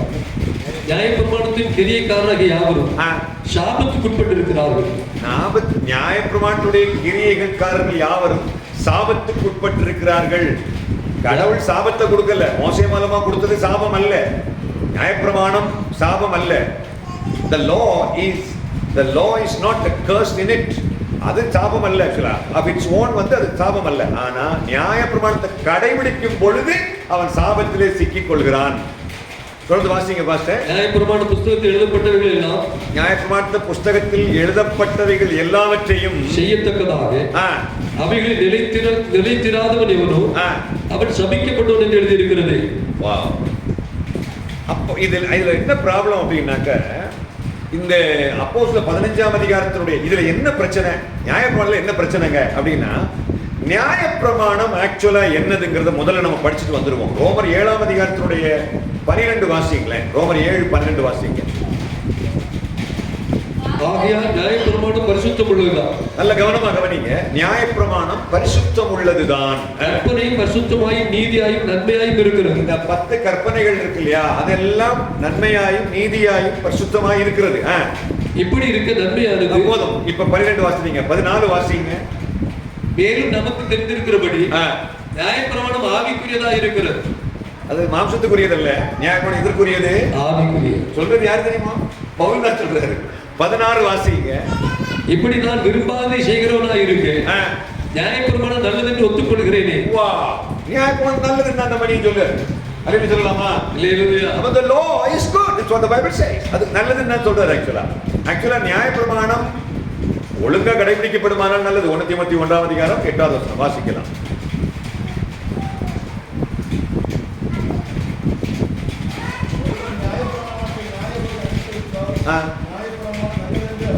இதெல்லாம் சொல்லுது யாரு தெரியுமா? நியாயப்பிரமாணத்துக்குரியவர்கள் எல்லாம் சாபத்துக்குரியவர்கள் சொன்னவர் தான் சொல்லுவார். தீமோத்தேயுக்கு எழுதுறாரு, ஒருவன் நியாயப்பிரமாணத்தை நியாயப்படி அனுசரித்தால் நியாயப்பிரமாணம் நல்லது அப்படின்னு சொல்றாரு. ஓகே, ஆனா ஏன் இது சாபத்தை கொண்டு வந்தது அப்படின்னா, அப்போஸ்தலர் 15ஆம் அதிகாரத்தினுடைய முதல் வசனம் வாசிக்கலாம். அப்போஸ்தலர் 15 முதல் வசனம். சிலர் யூதேயாவில் இருந்து வந்து நீங்கள் மோசேயுடைய பொறுமையின்படி விருத்த சேதனம் அடையாவிட்டால் ரட்சிக்கப்பட மாட்டீர்கள் என்று சகோதரருக்கு போதனை பண்ணினார். இப்ப நீங்க அவங்க ஒரு ஒரு இம்போசிஷன், வேற ஒரு விஷயத்தை இம்போஸ் பண்றாங்க கிறிஸ்டியன்ஸ்குள்ள. என்ன இம்போசிஷன்? நீங்க ரட்சிக்கப்பட்டதெல்லாம் சரிதான், அதெல்லாம் சரிதான் மக்கா, ஞானசாரம் எடுத்த, அபிஷேகம் எல்லாம் பெற்றாச்சு, அந்நிய பாஷையெல்லாம் பேச, ஹீலிங் நடக்குது, ப்ராபசி எல்லாம் சரிதான், ஆனா விருத்த சேதனம் பண்ணணும் அப்படின்னு அங்க ஒரு புதுசா ஒரு இம்போசிஷன் வருது. எல்லாம் வெளியே கொண்டு வந்தாச்சு, ரட்சிக்கப்பட்டு வெளியே வந்தது, யூதத்திலிருந்து வெளியே வந்ததுக்கு பிறகு திரும்பவும் அந்த பழைய கதையை இவங்க பேச ஆரம்பிக்கிறாங்க. 5வது வசனம் வாசி மக்களே. 5வது வசனம். அப்பொழுது பரிசேய சபைத்தாரில் விசுவாசிகளான சிலர் எழுந்து அவர்களை விருத்த சேதனம் பண்ணுகிறதும் மோசே நியாயப்பிரமாணத்தை கைக்கொள்ளும்படி அவர்களை கற்பிக்கிறதும் அவசியம் என்றார். இப்ப நீங்க திரும்ப அதான் கன்ஃபார்ம் பண்ணுதுக்கலாம். அவங்க பரிசேய வகுப்பை சார்ந்தவர்கள் எழுப்பி என்ன சொல்றாங்கன்னா, இல்ல இல்ல இல்ல கண்டிப்பா விருத்த சேதனம் பண்ணி தான் ஆகணும் அப்படின்னு சொல்றாங்க. அப்ப டிஸ்கஷன் போய்கிட்டு இருக்குது. அப்ப பீட்டர் எழுப்பி என்ன சொல்றாருன்னா, 10வது வசனம் சொல்லுங்க. இப்படி இருக்க நம்முடைய பிதாக்களாலும் நம்மாலும் சுமக்க கூடாது இருந்த நுகத்தடி சீசர் கழுத்தின் மேல் சுமத்துவதனால் நீங்கள் தேவனை சோதிப்பானே. இப்ப இதை எதென்று சொல்றாரு? நுகத்தடி என்று சொல்கிறார். எதை நுகத்தடி என்று சொல்கிறார்? விருத்த சேதனத்தை. ஏன்? விருத்த சேதனம் belongs to the law of Moses. மோசே கிட்ட கொடுக்கப்பட்ட சட்டத்தின்படி உறுதி செய்யப்பட்டது. ஆபிரகாம் கிட்ட கொடுத்தாரு, அது மோசே. அம்மா அது எது பால் ஏதோ கேட்கணும்னாக்க அதை கொடுங்க. ஏன் என்ன குழப்பம் பிள்ளைக்கு? ஜோதம் இருந்தா கேட்க பார்த்தா, மக்கா சோறு வேணுமான்னு கேட்டிருக்க பார்த்தா, என்ன பிஸ்கெட் என்ன கொடுங்க, அம்மா கஷ்டமா இளைஞர்களுக்கு நான் கொடுங்க, பாவம் அது. அவளுக்கு தனி மனித உரிமையில நம்ம தலையிடக்கூடாது இல்லையா? அவளுக்குன்னு சில உரிமைகள் உண்டு, அதில் நம்ம விட்டுறணும். Coming back to the subject. இப்ப அவர் சொல்றாரு, பீட்டர் சொல்றாரு, இதெல்லாம் சுமக்க முடியாதுப்பா. நம்முடைய முற்பிதாக்கள், நம்முடைய பங்காளிகள் எல்லாம் சுமக்க முடியாம தூக்கி சுமந்தது, கஷ்டப்பட்டு தூக்கி சுமந்தது. அது சீசனுடைய கழுத்துல நீ சுமத்துறிய அப்படின்னு சொல்றாரு. எப்படி இது கஷ்டம் அப்படின்னா, இப்ப திரும்பவும் கலாத்தியர் 3:10 வாசிங்க பாஸ்டர். இது எப்படி கஷ்டம் அப்படின்னா வாசிக்கலாம் பாஸ்டர். அதை வாசிக்கிறதுக்கு முன்னாடி யாக்கோபு விரல் வச்சுக்கோங்க. யாக்கோபு 2:10-11 ரெண்டையும் வாசிங்களேன். இது ஏன் கஷ்டம் அப்படின்னா வாசிக்கலாம்.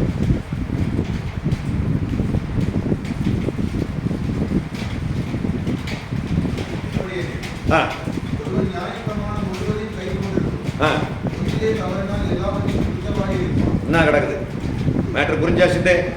என்ன புரிஞ்சுது? நியாயப்பிரமாணத்தை கடைபிடிக்கிறதுக்கு இயேசுவும் விரோதி கிடையாது, பவுலும் விரோதி கிடையாது, மோசேயும் விரோதி கிடையாது, நாமளும் யாரும் விரோதி கிடையாது. இயேசு நியாயப்பிரமாணத்தை ஒழிக்கிறதுக்கும் வரல. நியாயப்பிரமாணம் അങ്ങനെ ஒரு ஓரமா இருக்கட்டும். ஆனா என்ன பொறுத்தவரை இயேசு கிறிஸ்து வேற ஒன்றை கொண்டு வந்தார். நியாயப்பிரமாணமே தேவையில்லைன்னு சொல்ல முடிய அளவுக்கு ஒரு இடத்துக்கு கொண்டு வரார். ஆக்சுவலா வாசிக்கலாம். இப்ப நியாயப்பிரமாணம் பரிசுத்தம் உள்ளது, நியாயப்பிரமாணம் ஆவிக்குரியது, நியாயப்பிரமாணம் நல்லது, கற்பனைகள் ரொம்ப புனிதமான, எல்லாத்தையும் எழுதின பவுல் கடைசியா சொல்றாரு இது கஷ்டமானதுன்னு பீட்டர் சொல்றாரு. இங்க பாருங்க ஐயா, தயவுசெய்து இந்த பிள்ளைகளை பராக்கு பார்க்காதீங்க ஐயா, உங்க கஷ்டம் எனக்கு புரியுது. பிள்ளைகளை எல்லாம் பராக்கு பார்த்து அன்னைக்கு ஒரு பாஸ்டர் ஒரு கிளாஸ் கொடுக்கணும். ஒரு பாஸ்டரம்மா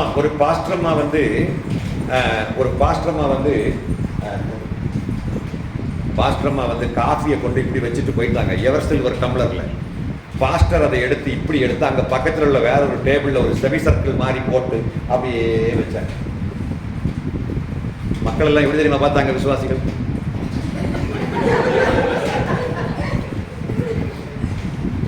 எப்படிப்பட்ட விஜிலன்ஸ் டிபார்ட்மெண்ட் விடமாட்டமே இல்லையா? ஒரு கொசுவை கூட அவர்களுடைய ஜூரிஸ்டிக்ஷனுக்குள்ள வந்திருக்கா பயங்கர எல்லை பாதுகாப்பு படையினர். விடமாட்டமே இல்லையா அந்த கொசுவை?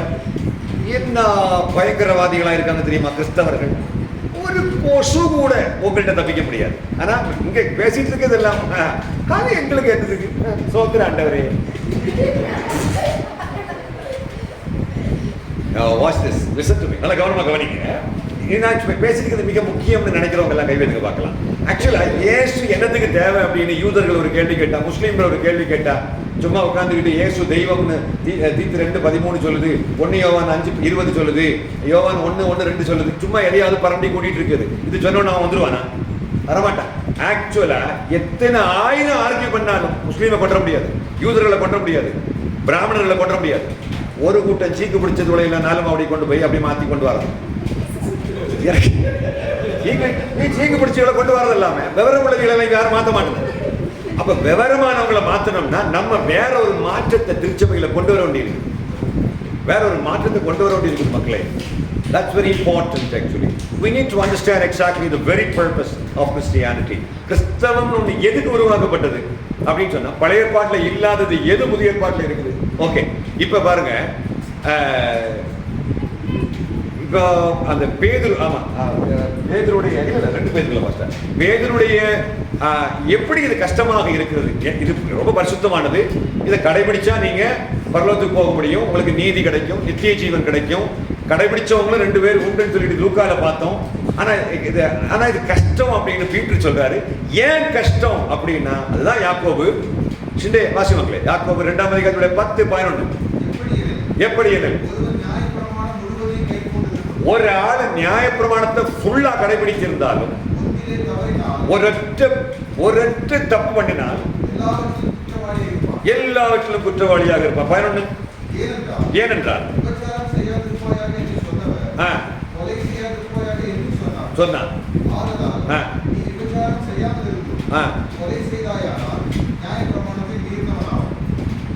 நியாயப்பிரமாணத்தை மீறினவன் ஆவாய். அப்படியானா இவனுக்கு என்ன கிடைக்கும்? ஆக்கினை தீர்ப்பு கிடைக்கும். நியாயப்பிரமாணத்தை மீறுதல் எதை கொண்டு வருகிறது? தேவனுடைய கோபாக்கினை கொண்டு வருகிறது. இப்ப பிரச்சனை அதான். ரோமர் 4:15 இது எதை கொண்டு வருகிறதுனாக்க கோபாக்கினை கொண்டு வருகிறது. வாசிக்கலாம்.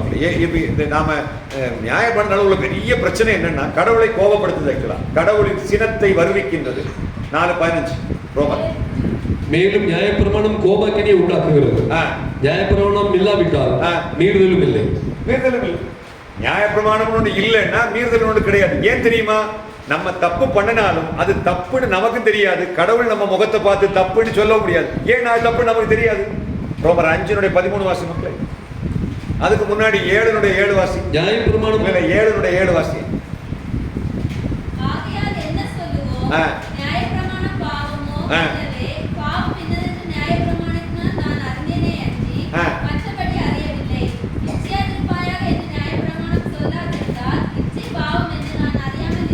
இந்த வார்த்தைக்கு அர்த்தம் மனசிலானவங்க மட்டும் கை வைத்துக்க பார்க்கலாம். அவனியா பிள்ளை மனசிலாச்சாடே மனசிலா வெளியா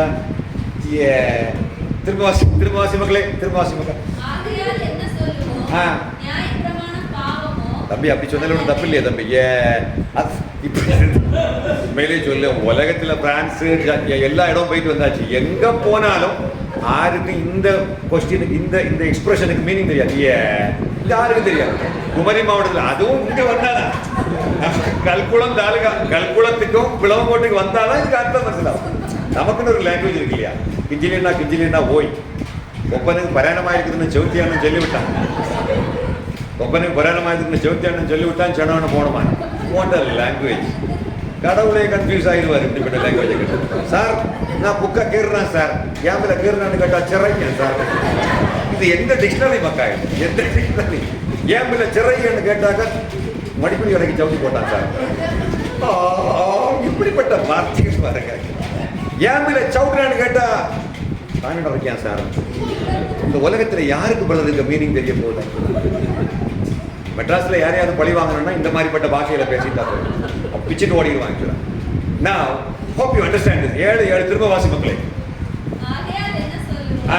நியாயப்பிரமாணம் பாவமோ அல்லவே? பாவம் என்னதென்று நியாயப்பிரமாணத்தினால் தான் நான் அறிந்தேனே அன்றி மற்றபடி அறியவில்லை. மிக முக்கியமா கவனிக்க வேண்டியது அடுத்தது வருது. இச்சையாகுப்பாயாக என்று நியாயப்பிரமாணம் சொல்லாதிருந்தால் இச்சை பாவம் என்று நான் அறியாமல் இருப்பேனே.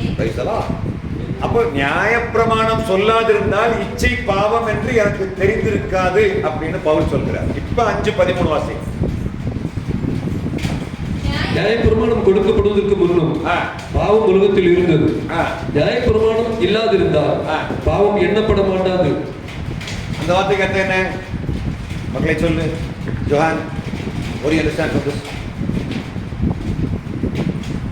அவன் ஒரு பதிலும் சொல்ல மாட்டான். அவளுக்கு கொடுக்கப்பட்ட பிரமாணத்துல அவ கரெக்டா இருக்கான். அவளுக்கு ஒரு நியாயப்பிரமாணம் கொடுக்கப்பட்டிருக்கிறது. என்னது? வசனத்தை எடுத்து டிஸ்பிளே பண்ணணும். அப்படி நமக்கு சாப்பிட்டியா மக்களையும் உச்சைக்கு தோர்த்து நமக்கு I love the children. Actually pastor உண்மையிலே சொல்றேன் பாருங்க, I love your family. Actually அருமையான பிள்ளைகள். இப்போ அவளை நான் ட்ரால் பண்ணாலும் உச்சிச்சுட்டே இருக்குது பாருங்களேன். எவ்வளவு அருமையான பிள்ளைகள் பாருங்க, சந்தோஷமா தான் இருக்கிறாங்க. அவங்களுக்கு எந்த கோபம் வரல பார்த்தீங்களா? I really love this family. சில இடங்கள்ல எல்லாம் பார்த்தா சந்தோஷம் பொங்குதே பாட்டை கூட சிறஞ்சிட்டு தான் பாடுது. சந்தோஷம் பொங்குதே ஹல்லேலூயா. இது இப்படியே பழகிட்டு பார்த்துடுங்க. நம்ம அதுவும் கன்னியாகுமரி மாவட்டம் சொல்லியா கொடுக்கணும்? ஓ தமிழ்நாடு சப்ஜெக்ட். நியாயப்பிரமாணம் கொடுக்கப்படுறதுக்கு முன்னம் பாவம் உலகத்தில் இருந்தது. ஆனால் நியாயப்பிரமாணம் கொடுக்கப்படுறதுக்கு முன்பு பாவம் இருந்தாலும் அந்த பாவம் என்று கடவுள் என் முகத்தை பார்த்து சொல்ல முடியாது. நீ பாவம் செய்து விட்டாய் சொல்ல முடியாது. பாவம் எண்ணப்பட மாட்டாது. பாவம் என்று கருதப்பட முடியாது அப்படின்னு அவர் சொல்ல வர்றாரு. அப்ப இவர் பாவத்தினுடைய உணர்வு நமக்குள்ள, பாவத்தை பற்றிய நாலேஜ் இங்க நமக்கு வருது.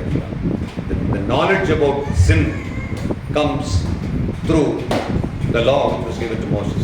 நல்ல கவனமா கவனிங்க. மோசேக்கு கொடுத்த சட்டத்தினுடைய ஒரு பெரிய நெகட்டிவ் பாயிண்ட் என்னன்னா, அது கடவுளுடைய சினத்தை வருவிக்கின்ற தன்மையுடையது. அந்த சட்டம் ஒன்று கொடுக்கலன்னா அது கண்டிப்பாக நமக்கு கடவுளுடைய சினத்தை வருவிக்காது. கடவுள் நம்மளால கோபம் உருவாகாது. நம்ம ஆக்கினை தீர்ப்பு நமக்கு கிடைச்சிருக்காது. அப்ப நம்ம சட்டம் கொடுத்ததுதான் பிரச்சனையான்னு கேட்டா இல்ல, சட்டம் கொடுக்கப்பட்டிருக்காவிட்டால் நான் எப்படி வாழணுங்கிறது எனக்கு தெரிஞ்சிருக்காது அப்படின்னு பவுல் அழகாக பதிவு செய்கிறார். ஆக்சுவலா நல்ல கவனமா கவனிங்க. இப்போ இந்த அருமையான நியாயப்பிரமாணம் சொன்னதுக்கு பிறகுதான் எது பாவம் இல்லைங்கிறது எனக்கு தெரியும். பாவம் செய்தால் என்ன தண்டனை என்ற பிரமாணங்கள் எல்லாத்தையும் எனக்கு சொல்லிக் கொடுத்து நியாயப்பிரமாணம் தான். இப்போ அது கடைபிடிக்கிறதுக்கு ஏன் கஷ்டம் அப்படின்னு நம்ம கண்டுபிடிச்சோம். சொல்லுங்க, அது ஏன் கடைபிடிக்கிறது கஷ்டம்? ஷிண்டே வாசித்தது, கடைசியா வாசித்தது யாக்கோபுல 2:10-11. மக்களை ஒரு நிமிஷம் நீ வாசி மக்கள். யாக்கோபு 2:10-11 இங்கிலீஷ் பைபிளா? ஓ தமிழுக்கு சேனல் தெரியாது. அன்னைக்கு பெங்களூர்ல பாஸ்டர் ஒரு நிமிஷம் பெங்களூர்ல ஒரு பிள்ளைகிட்ட பேசிட்டு இருக்கும்போது அது சொல்லுது, ஆங்கிள் எனக்கு சேனல் தெரியாது. பிறகு பேசினா தான் புரியுது, பாவம் அதுக்கு இங்கிலீஷும் தெரியாது. என்ன அலப்பறைகள் உலகம் முழுவதும் ஓடிட்டு இருக்குது நினைக்கிறியா? என்னத்து செய்யதுக்கு அம்மா பாருங்க. பிரான்சிஸ்கா அம்மா வந்து சேர்ல இருந்து சீனப்பட்டு கீழே இருக்கா? என்ன கொண்டு கடையில் வாசி மக்களை இங்கிலீஷ்லேயே வாசியேன். எப்படி ஒரு நியாயப்பிரமாணம் முழுவதும் கைக்கொண்டு இருக்கு. வாசி இங்கிலீஷ்ல வாசி. இங்கிலீஷ் வாசி. The world keeps the whole law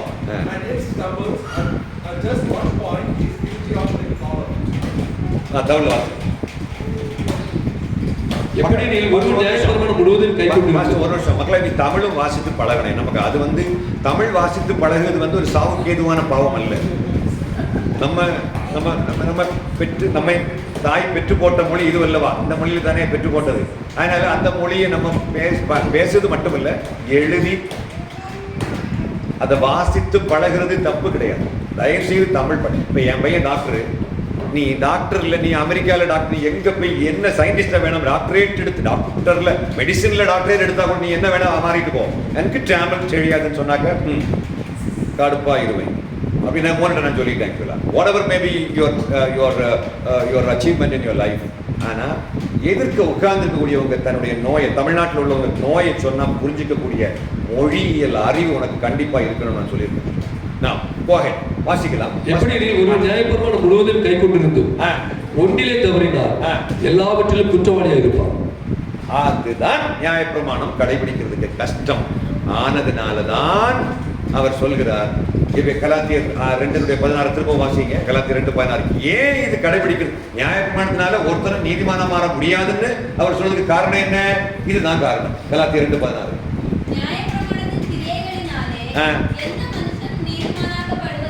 வாசித்த சிஸ்டர் உங்க பேர் என்னமா? பிளஸிங். ஏன் மக்களை நீதிமானாக்கப்படுவதில்லை? காரணம் என்ன? இப்பதானே வாசித்தோம்.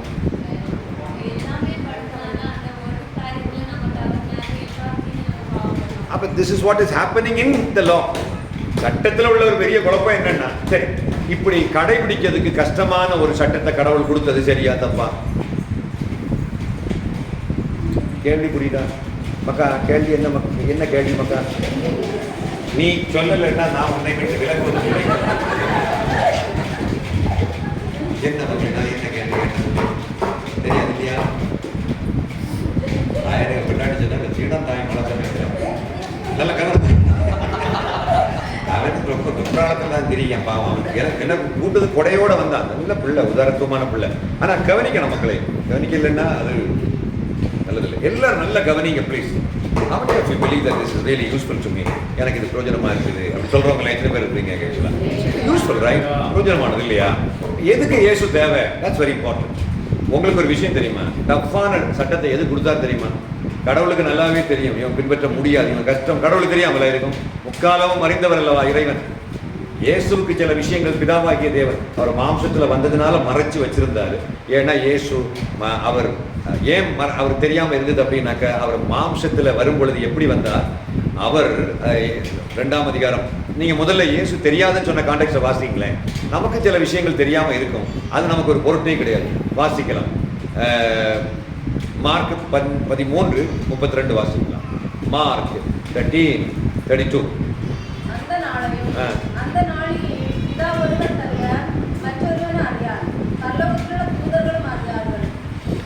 அவருக்கு தெரியாது. யார்? பரலோகத்தில் உள்ள தூதர்களுக்கே தெரியாது. என்ன கேள்வி தெரியுமா? நீங்க எப்ப வருவீங்கன்னு கேட்கிற கேள்விக்கு பதில் இது அவர் சொல்றாரு. ஓகே, அப்போ இந்த விஷயம் அவருக்கு தெரியல அப்படின்னு சொல்லும் போது அவருக்கு மனசு கஷ்டமா இருக்குமான்னு கேட்டீங்கன்னாக்கா இல்ல. அப்படிப்பட்ட வடிவத்தில் தான் இயேசு அனுப்பப்பட்டார். ஏன்? எபிரேயர் 2ஆம் அதிகாரத்தினுடைய 9வது வசனத்தை வாசிக்க கேட்போம். எப்படி நீ ஒரு கூடாரம் உண்டாக்கப்பட்டிருக்கிறது? 2:9. மரணத்தை ருசி பார்க்கும்படிக்கு தேவதூதரில் சிறியவராக்கப்பட்டிருந்த இயேசு மரணத்தை உத்தரித்தது நிமித்தம் மகிமையினாலும் கனத்தினாலும் முடிசூட்டப்பட்டதை காண்கிறோம். இதுல பாஸ் எனக்கு ஒரு விஷயம் சொல்லி கொடுத்தாரு. தேவதூதரிலும் போட்டிருக்கிறது. ஆக்சுவலா தேவதூதரும் கிடையாது, தேவனிலும் சற்று சிறியவராக்கப்பட்டார். இயேசு கிறிஸ்து என்ன பாஸ்? ஏலோகிமிலும் சிறியவராக்கப்பட்டு வந்தார். ஆக்சுவலா ஏலோகிமாக இருந்தவர் இப்ப இயேசு ஏலோகிமிலும் சிறியவராக்கப்பட்டு இந்த உலகத்துக்கு வர்றாரு. காரணம் என்ன? தேவதூதரிலும் சற்று சிறியவராக்கப்பட்டிருந்த இயேசு மரணத்தை உத்தரித்தது நிமித்தம் திரும்பவும் அவர் மகிமையினாலே முடிசூட்டப்படுகிறார். அதுக்கு பிறகுதான் அவர் தேவத்துவத்தினுடைய 100% வருகிறார். ஆக்சுவலா அது வரைக்கும் அவர் தேவனை விட சற்று சிறியவராக்கப்பட்டார். யாரால்? தேவனால். எதுக்கு?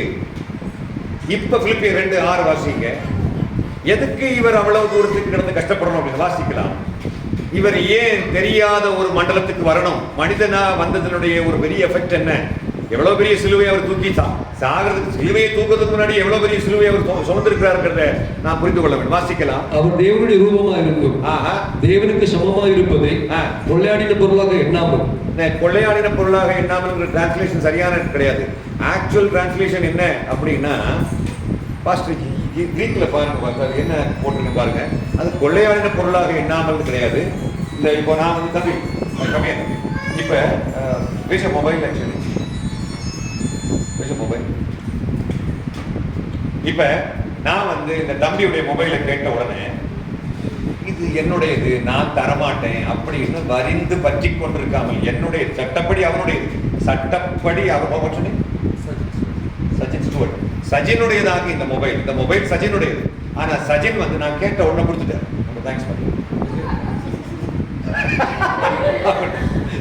இவ நான் கேட்ட உடனே அவருக்கு கொடுத்துட்டார் இல்லையா. இப்படி இயேசு கிறிஸ்து அதாவது தனக்கு உள்ளவற்றை நான் தரமாட்டேன்னு சொல்லிட்டு இருக்காம கொடுத்துட்டார். யார்கிட்ட? பிதாவாகிய தேவன் தான் அந்த உரிமையை கொடுத்து விட்டார். வரிந்து நான் வந்து மகிமையற்ற ஒரு மனித வடிவத்துக்கு நான் போக மாட்டேன் அப்படின்னு வரிந்து பற்றி கொண்டிருக்காமல், அந்த பரலோக சிங்காசனத்துல கடவுளுக்கு சமமாக உட்கார்ந்து இருக்காமல், அவரை விட கீழே இறங்கக்கூடிய ஒரு மனித வடிவத்துக்கு தன்னை ஒப்பு கொடுத்திருக்கிறார். அதுல என்ன போட்டிருக்கு பாஸ்டர்? வரிந்து பற்றி கொண்டிருக்காமல் என்ன போட்டு பாருங்க, நல்ல கவனமா கவனிங்க. நான் வாட்ச் திஸ். இப்ப நல்ல கவனமா கவனிங்க. அப்ப கடவுளை விட இறங்கி வர்றார் இயேசு கிறிஸ்து. அந்த பிலிப்பியர் 2ஆம் அதிகாரத்துடைய 6 வாசிப்பு, கடவுளுடைய உருவமாக இருக்கிறார் ஆண்டவராகிய இயேசு கிறிஸ்து. ஆனால் அவர் தேவனுக்கு சர்வசமமாக இருப்பதை பொருளாக எண்ணாமல் தம்மைத்தாமே வறுமையாக்கி. அங்கதான் அந்த வறுமையாக்கின்ற வார்த்தைக்கு அர்த்தம் என்ன? யாராவது கடவுளை இயேசு கிறிஸ்துவை கட்டாயப்படுத்தினார்களா, இல்ல அவர்தான் மனமு வந்து பிதாவாகிய தேவனுக்கு கட்டுப்பட்டு இறங்கி வந்தாரா? கேட்ட கேள்வி புரியுதா? எனக்கு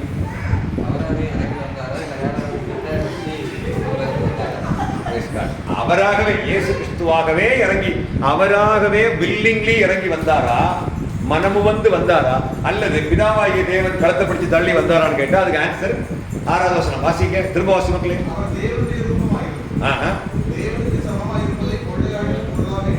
எண்ணாமல் வறுமையாக்கி பாருங்க, தம்மை தாமே வறுமையாக்கி.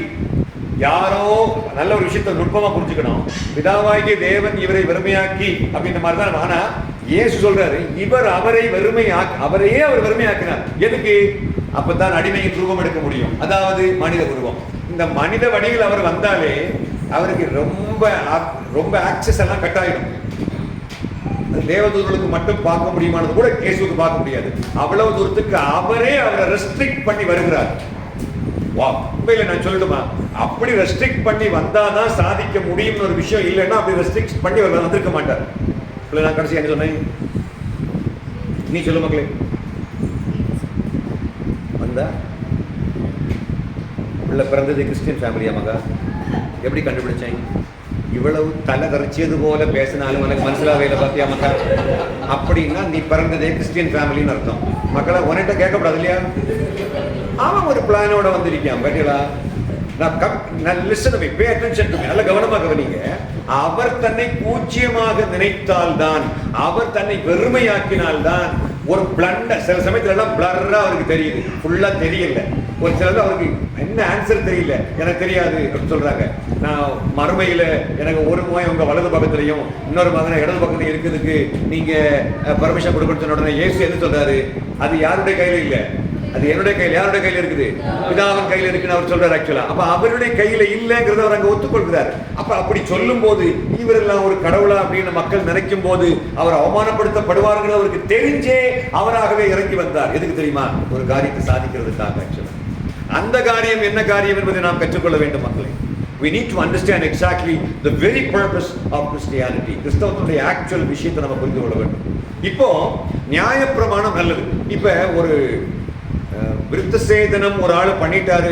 ஆக்சுவலா நீங்க இப்போ விருத்த சேதனத்தை ஒரு ஆள், ஒரு யூதன் விருத்த சேதனத்தை ஏற்றுக்கொண்டு எல்லா நியாயப்பிரமாணப்படி ஒழுங்கா வாழ்ந்தாரானால் அவருக்கு நித்திய ஜீவன் உண்டான்னு கேட்டா உண்டுன்னு இவரே சொல்லிட்டாரு. யாரு?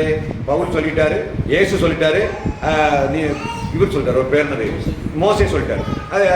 அது இப்போ பொருத்தமா அப்படின்னா கலாத்தியர் 5ஆம் அதிகாரத்தினுடைய 2-3 வாசிக்கலாம். கலாத்தியர் 5:2-3.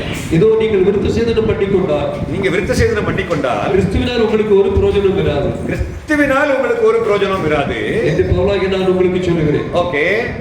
மேலும் விருத்த சேதனம் பண்ணிக்கொள்ளுகிற எந்த மனுஷனும், நீ விருத்த சேதனம் பண்ணிக்கொண்டா கிறிஸ்துவினால் உனக்கு ஒரு பிரயோஜனம் இல்லை. ஆனா நீ விருத்த சேதனம் கொள்வாயானால் எந்த மனுஷனும் நியாயப்பிரமாணம் முழுவதையும் நிறைவேற்ற கடனாளியா இருக்கிறார் என்று மறுபடியும் அப்படிப்பட்டவனுக்கு சாட்சியாக சொல்லுகிறேன். புரியுதில்ல? அதாவது நீ விருத்த சேதனம் பண்ணிக்கிறதுக்கு நான் விரோதி கிடையாது. I am not against the keeping the law. நான் லா கீப்பருக்கு நான் விரோதி கிடையாது. அதனால தான் லூக்கா 10ஆம் அதிகாரத்திலே பரலோகத்துக்கு போறதுக்கான மார்க்கம் என்னன்னு கேட்கும் போது அவன் வாயாலேயே கர்த்தர் சொல்ல வைக்கிறார். என்ன வார்த்தை? உன்னுடைய புக் என்ன சொல்றதுன்னு கேட்கிறார், உன்னுடைய புத்தகம் என்ன சொல்றதுன்னு கேட்கிறார். கரெக்டா அவன் வாயாலே சொல்ல வைக்கிறாரு. எல்லாவற்றுக்கும் மேலாக கடவுளை நேசிக்க வேண்டும், தன்னைத்தான் நேசிப்பது போல பிறரை நேசிக்க வேண்டும், அவன் வாயாலே சொல்ல வைக்கிறார். கரெக்டாக சொன்னாய், அதன்படியே நீ செய்வாயானால் நீ பிழைப்பாய்ன்னு சொல்லிட்டு போயிட்டார். இயேசு கிறிஸ்து சொல்லிட்டு போயிட்டாரு. இயேசு கிறிஸ்து பொய் சொல்வாரா? சொல்ல மாட்டாரு. குழப்பம் பண்ணுவாரா? இல்ல. அவர் தெளிவாக்கிட்டு போனார். ஆக்சுவலா அப்போ அவர் பரலோகத்துக்கு போற ஒரே ஒரு வழி இயேசு கிறிஸ்து மட்டும்தான் என்பது உண்மையாக இருந்தாலும் இயேசு அதை ஓப்பனா பேசல இந்த ஆள்கிட்ட. எப்படி? if you keep it you will come to heaven, you will attain eternal life. That's it. If you keep it you will come to eternal life. அதுதான் 3வது வாசிக்கிறோம்.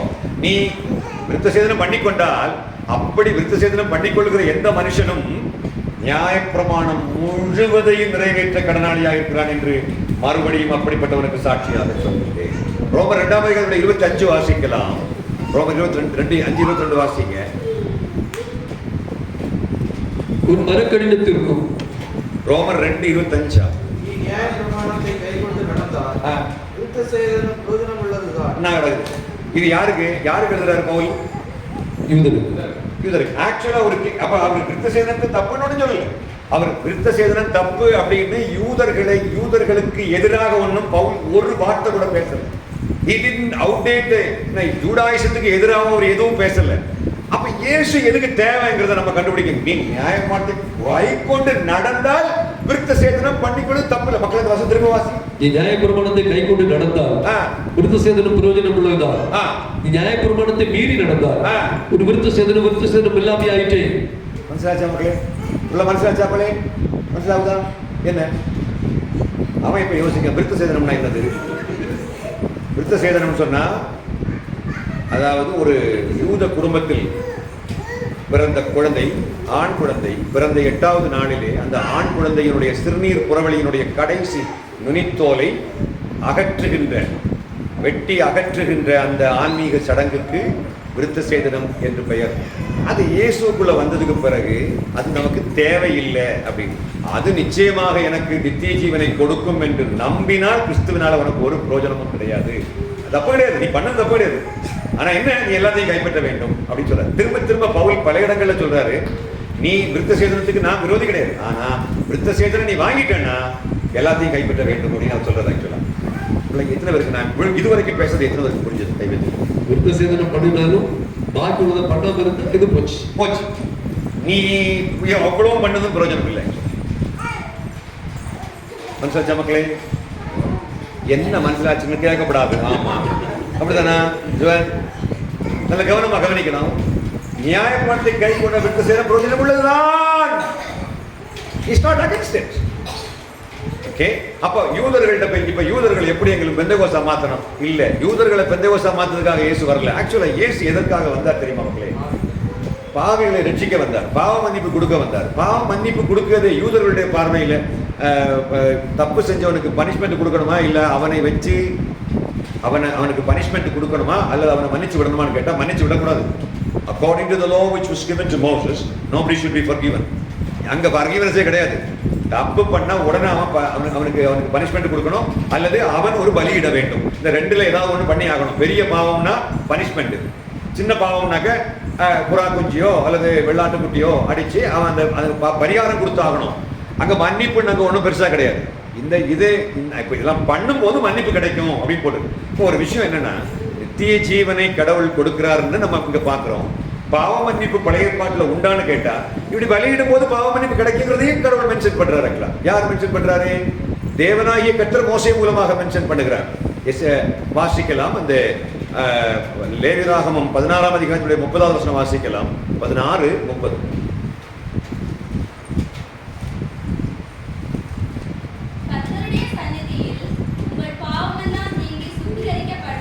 என்ன அருமையான வார்த்தை இல்லை? பாவமெல்லாம் நீங்கி, பாவமெல்லாம் நீங்கி.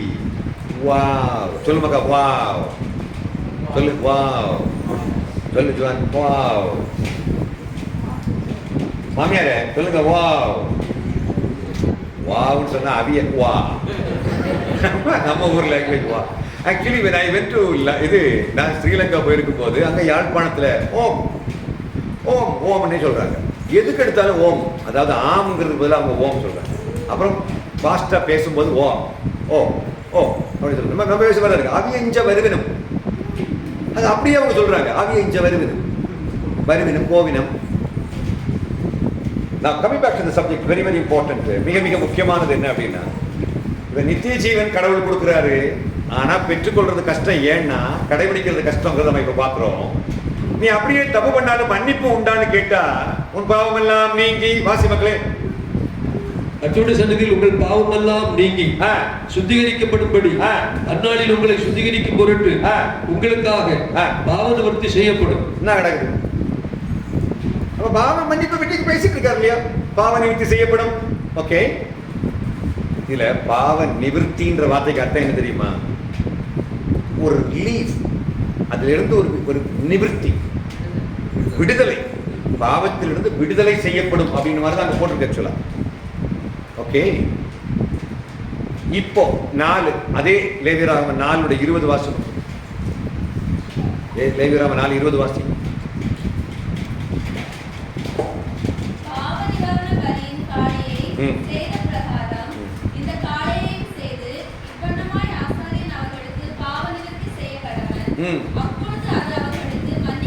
அப்பொழுது அது அவர்களுக்கு மன்னிக்கப்படுகிறது அண்டர்லைன் பண்ணி வைங்க. இப்ப 26வது வசனத்தினுடைய கடைசி லைன் வாசிங்க. 31 கடைசி வரி, லாஸ்ட் லைன், கடைசி வரி. 35 கடைசி லைன், 5:10 கடைசி லைன். மன்னிக்கப்படும் மன்னிக்கப்படும் நீங்க இந்த இதுல மன்னிக்கப்படும் போட்டு பாருங்களேன். 100 வசனங்களும் வரும் மன்னிக்கப்படும் மன்னிக்கப்படும் மன்னிக்கப்படும். இப்ப நீங்க யூதன்ட்ட போய் மன்னிப்பெல்லாம் கிடையாது, இயேசுதான் மன்னிப்பாருன்னு சொன்னாங்க, ஜீவன் தப்பி வர்றது கஷ்டம். நல்ல வேலை நமக்கு இஸ்ரேலுக்கு போறதுக்கு சக்கரம் இல்லாதனால நாம உயிரோடு இருக்கோம். இஸ்ரேலுக்கு போறது நம்மகிட்ட பைசா இல்லாத நாம உயிரோடு இருக்கோம். இல்லைன்னா நம்ம அவங்க போயிட்டு செத்து அவங்க அங்க பூத்திடுவாங்க. நீ திரும்ப போனா உனக்கு பிரேதம் அங்க உட்காந்துட்டு வேற என்னங்களும் செய்யும். அதனால நீ அங்க போகக்கூடாது. அங்க யோர்தான் நதி கரையில போச்சிருவாங்க. Coming back to the very important point, மிக முக்கியமான சப்ஜெக்டை நாம் கற்றுக்கொண்டிருக்கிறோம் மக்களே. அப்ப அவங்கிட்ட போய் பாவ மன்னிப்பு பற்றி பேசினா அவன் வரவான். ஏன்னா அவனுடைய புக்கில் பாவ மன்னிப்பு பற்றி போட்டிருக்கு. வாசிக்கலாம். ஏசாயா 44:22. நம்ம இப்ப மீட்பை பற்றி பேசுறோம் இல்லையா, ரட்சிப்பை பற்றி பேசுறோம். ஆனா ரட்சிப்பை பற்றி பழைய பாட்டிலே போட்டிருக்கு. வாசிக்கலாம். 44:22. உன் மீறுதல்களை மேகத்தை போலவும் உன் பாவங்களை கார் மேகத்தை போலவும் அகற்றிவிட்டேன். என்னிடத்தில் திரும்பு, உன்னை நான் மீட்டுக் கொண்டேன். உன்னை நான் மீட்டுக் கொண்டேன். அப்போ உன் பாவங்களை கார்மேகத்தை போலவும் உன் மீறுதல்களை மீறுதல்களை மேகத்தை போலவும் உன் பாவங்களை கார் மேகத்தை போலவும் அகற்றிவிட்டேன். என்னிடத்தில் திரும்பு, உன்னை நான் மீட்டுக் கொண்டேன். என்ன நடக்குது? மீட்டுக்கொண்டேன். இப்ப பழைய ஏற்பாட்டிலேயே மீட்டுக்கொண்டேங்கிற வார்த்தை இருக்கும் போது இந்த மீட்பு நாங்க தான் கொடுக்கிறோம், ரட்சிப்பு நாங்க கொடுக்கிறோம். அந்த மீட்டுக்கொண்டேங்கிறது இங்கிலீஷ் என்ன வேர்ட் போட்டிருக்கு? என்னத்த புதிய உடன்படிக்கையில் இருக்குதோ அது அவ்வளோத்தையும் இந்த பழைய உடன்படிக்கையில பாக்குறோமே. ஆனாலும் இயேசு தேவைங்கிறத நான் கண்டுபிடிச்சேன். எதுக்காக தேவைங்கிறத நம்ம புரிஞ்சு கொள்ள வேண்டும். இப்ப பாருங்க, அதே மாதிரி 43:25 வாசிங்க. The same thing. 43:25. நானே உன் வேறொருளை என் நிமித்தமாகவே குலைத்து போடுகிறேன். வேற யாருக்கு ரெக்கமெண்டேஷன் தேவையில்லை. என் நிமித்தமாக, எனக்கு என் நிமித்தமாகவே நான் உன்னுடைய மீறுதல்களை குலைத்து போடுவேன் அப்படின்னு அவர் சொல்றாரு. உன் பாவங்களை நினையாமலும் இருப்பேன். இயேசு கிறிஸ்துவாகிய பலி கூட எனக்கு தேவை கிடையாதுன்னு சொல்ல வர்றாரு இங்க. என் நிமித்தமாகவே, என் நிமித்தமாகவே என்ற வார்த்தை அர்த்தம் என்னது? நானே உன்னை மன்னிச்சிருவேன். இங்க மன்னிக்கிறதுக்காக வேண்டி நீ பலியிட வேண்டிய தேவையும் கிடையாது. நீ ஏன்னா தாவீது தப்பு செஞ்ச உடனே அவனுக்கு மன்னிப்பு கிடைச்சது ஏன் தெரியுமா? அவன் பலியிட்டதுனாலே. தாவீது ஒருத்தனை போல உரியாவை கொலை செய்தான். தன்னுடைய தேவனுக்குடைய அவருடைய நிமித்தமாக தாவீதை மன்னிக்கிறார். எனக்கு தோணிச்சு நான் செய்தேன். அதாவது அவருக்கு பிடிச்சு அந்த மனம் திரும்புதல் அவருக்கு பிடிச்சிருக்குது. ஆக்சுவலா எதுக்கு பலியிட சொன்னார் தெரியுமா? இயேசு எதுக்கு வந்தார் தெரியுமா? இதெல்லாம் நான் என்ன பிதாவாகிய தேவன் வந்து சொல்றாரு, என் நிமித்தமாகவே பிழைத்து போடுகிறேன், உன் பாவங்களை நினையாமலும் இருப்பேன். இது ஒண்ணும் புதிய ஏற்பாட்டை பற்றி எழுதல, பழைய ஏற்பாட்டில் போட்டிருக்கு. உன் பாவங்களை நான் நினைக்கவே மாட்டேனே அவர் சொல்றாரு. தாவீதுக்கு பாவம் மன்னிக்கப்பட்ட அந்த scenario that was really beautiful actually. அது பாஸ்டர் அதை போர்ஷன் எங்க இருக்கு? 2 சாமுவேல் வருது. சாமுவேல் அந்த I don't remember that exact portion. 2 Samuel நினைக்கிறேன். somewhere it comes.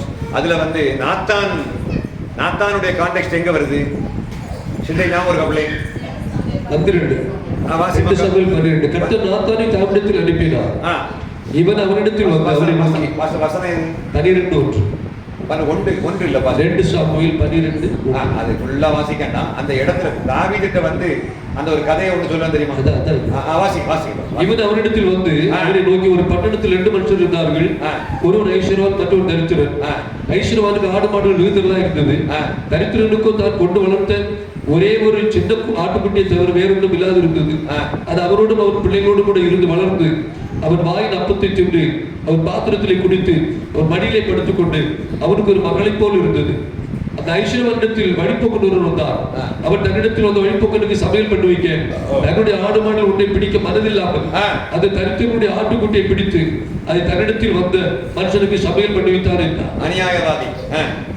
அப்பொழுது தாவீது அந்த மனுஷன் மேல் மிகவும் கோபம் கொண்டவனாகி தாவீது கடுப்பாயிட்டாரு. ஆனா அவன் தான் மேட்ரு சொன்ன உடனே தாவீதுக்கு ரியாக்ஷன், அந்த எக்ஸ்பிரஷனை பார்க்கணும். கடவுள் மன்னிச்சதுக்கு காரணம் உண்டு மக்களே. யூ டோன்ட் நீட் ஒரு இன்டர்செசர் கடவுளுக்கு தேவை கிடையாது. கடவுளே மன்னிப்பாரு. எவன் மன்னிப்பு கேட்டா மன்னிப்புக்கு கொடுப்பாருங்கிறது இருக்குது மக்களே. என் நிமித்தமாகவே நான் மன்னிப்பேன் சொல்ல. எவனை மன்னிப்பார் தெரியுமா மக்களே? உருகிறவனை மன்னிச்சிருவார். அது தாவீதுடைய உருக்கத்தை அவன் ஸ்பாட்ல சொன்ன அடுத்த நிமிஷம் அவரை மன்னிச்சிருவாரு. பாருங்க, தாவீது அந்த மனுஷன் மேல் மிகவும் கோபம் கொண்டவனாகி நாத்தானை பார்த்து, இந்த காரியத்தை செய்த மனுஷன் மரணத்துக்கு பார்த்து நின்று கர்த்தருடைய ஜீவனை கொண்டு சொல்லுங்க. சொந்த செலவுல ஜூனியர் வெட்ட மாதிரி ஆகி போச்சு மேட்டர். அவன் தான் செஞ்ச பாவி அவன் கொண்டு சொல்கிறேன். அவன் இறக்கப்பட்டவனாய் இருந்து இந்த காரியத்தை செய்தபடியினால் அந்த ஆட்டுக்குட்டிக்காக நாலத்தனை திரும்ப செலுத்த வேண்டும் என்றார். அப்பொழுது நாத்தான் தாவீதை நோக்கி, நீயே அந்த மனுஷன். கண்டெக்ஸ்ட் மனசிலாச்சுதான். எத்தனை வரைக்கும் அம்மா இது எத்தனை வரைக்கும் புரியுதுமா? புரிஞ்சவங்க மட்டும் கை வைங்க. எத்தனை வரைக்கும் புரியுது? பிளஸ்க்கு புரியல இல்லையா மக்கா? நீ பிறந்தது கிறிஸ்தவ குடும்பம்னு கண்டுபிடிச்சிட்ட பாத்தியா மக்கா? நீ பிறந்தது ஒரு கிறிஸ்தவ குடும்பம். ஏன் தெரியுமா? இப்படி பேசியும் இவ்வளவு இன்ட்ரெஸ்டிங்கா நாங்க பேசிட்டு இருந்தாலும் உனக்கு மனசிலாவே இல்லைன்னா யாரு? அவன் தான் மனிதன், அவனே மனிதன். இப்படியும் மனசிலாவே இல்லைன்னு சொன்னான். I said, please listen to me, please pay attention to me. நல்ல கவனமா கவனிங்க. வாசிங்க. நீயே அந்த மனுஷன். இஸ்ரவேல் தேவனாகிய கர்த்தர் சொல்லுகிறது என்னவென்றால், நான் உன்னை இஸ்ரவேல் மேல் ராஜாவாக அபிஷேகம் பண்ணி உன்னை சவுலின் கைக்கு தப்புவித்து உன் ஆட்டுடைய வீட்டை உணவு கொடுத்து உன் ஆட்டுடைய ஸ்திரீகளையும் உன் மடியிலே தந்து இஸ்ரவேல் வம்சத்தை யூதா வம்சத்தை உன்னை கையெழுத்து இது போதாதிருந்தால் இன்னும் உனக்கு வேண்டிய தருவேன்.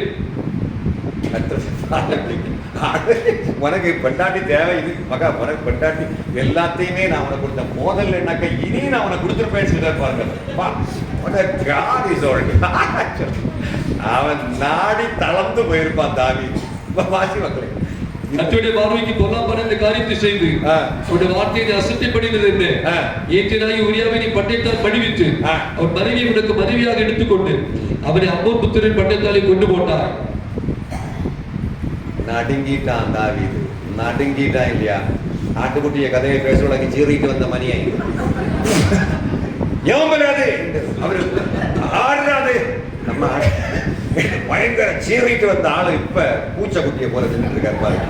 ஏஸ்திய நாய்க்க குட்டியாவின் மனைவியை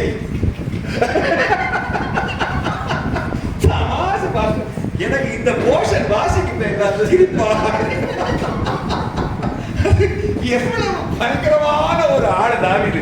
நான் நினைக்கிறேன் உண்மையிலே பார்த்தேன் இப்படிப்பட்ட சூழ்நிலை வழியாக அவர் கடந்து வந்ததுனாலதான் தாவீதை பார்த்து ஆண்டவர் அவன் தப்பு செய்யாதவன் கிடையாது, அந்த தப்பு செஞ்ச உடனே அவர் ரியாக்ஷனை பாருங்க. அதுதான் ஆண்டவர் சொல்லாரு, a man after my own heart, என் இதயத்துக்கு ஏற்றவன், இதயத்துக்கு நெருக்கமானவன், இதயத்துக்கு ஏற்றவன் அவர் சொல்றாரு. ஆக்சுவலா மேபி தட்ஸ் தி ரீசன். அது இதெல்லாம் தான் அதை காட்டு நினைக்கிறேன். தொடர்ந்து வாசிக்கலாம்.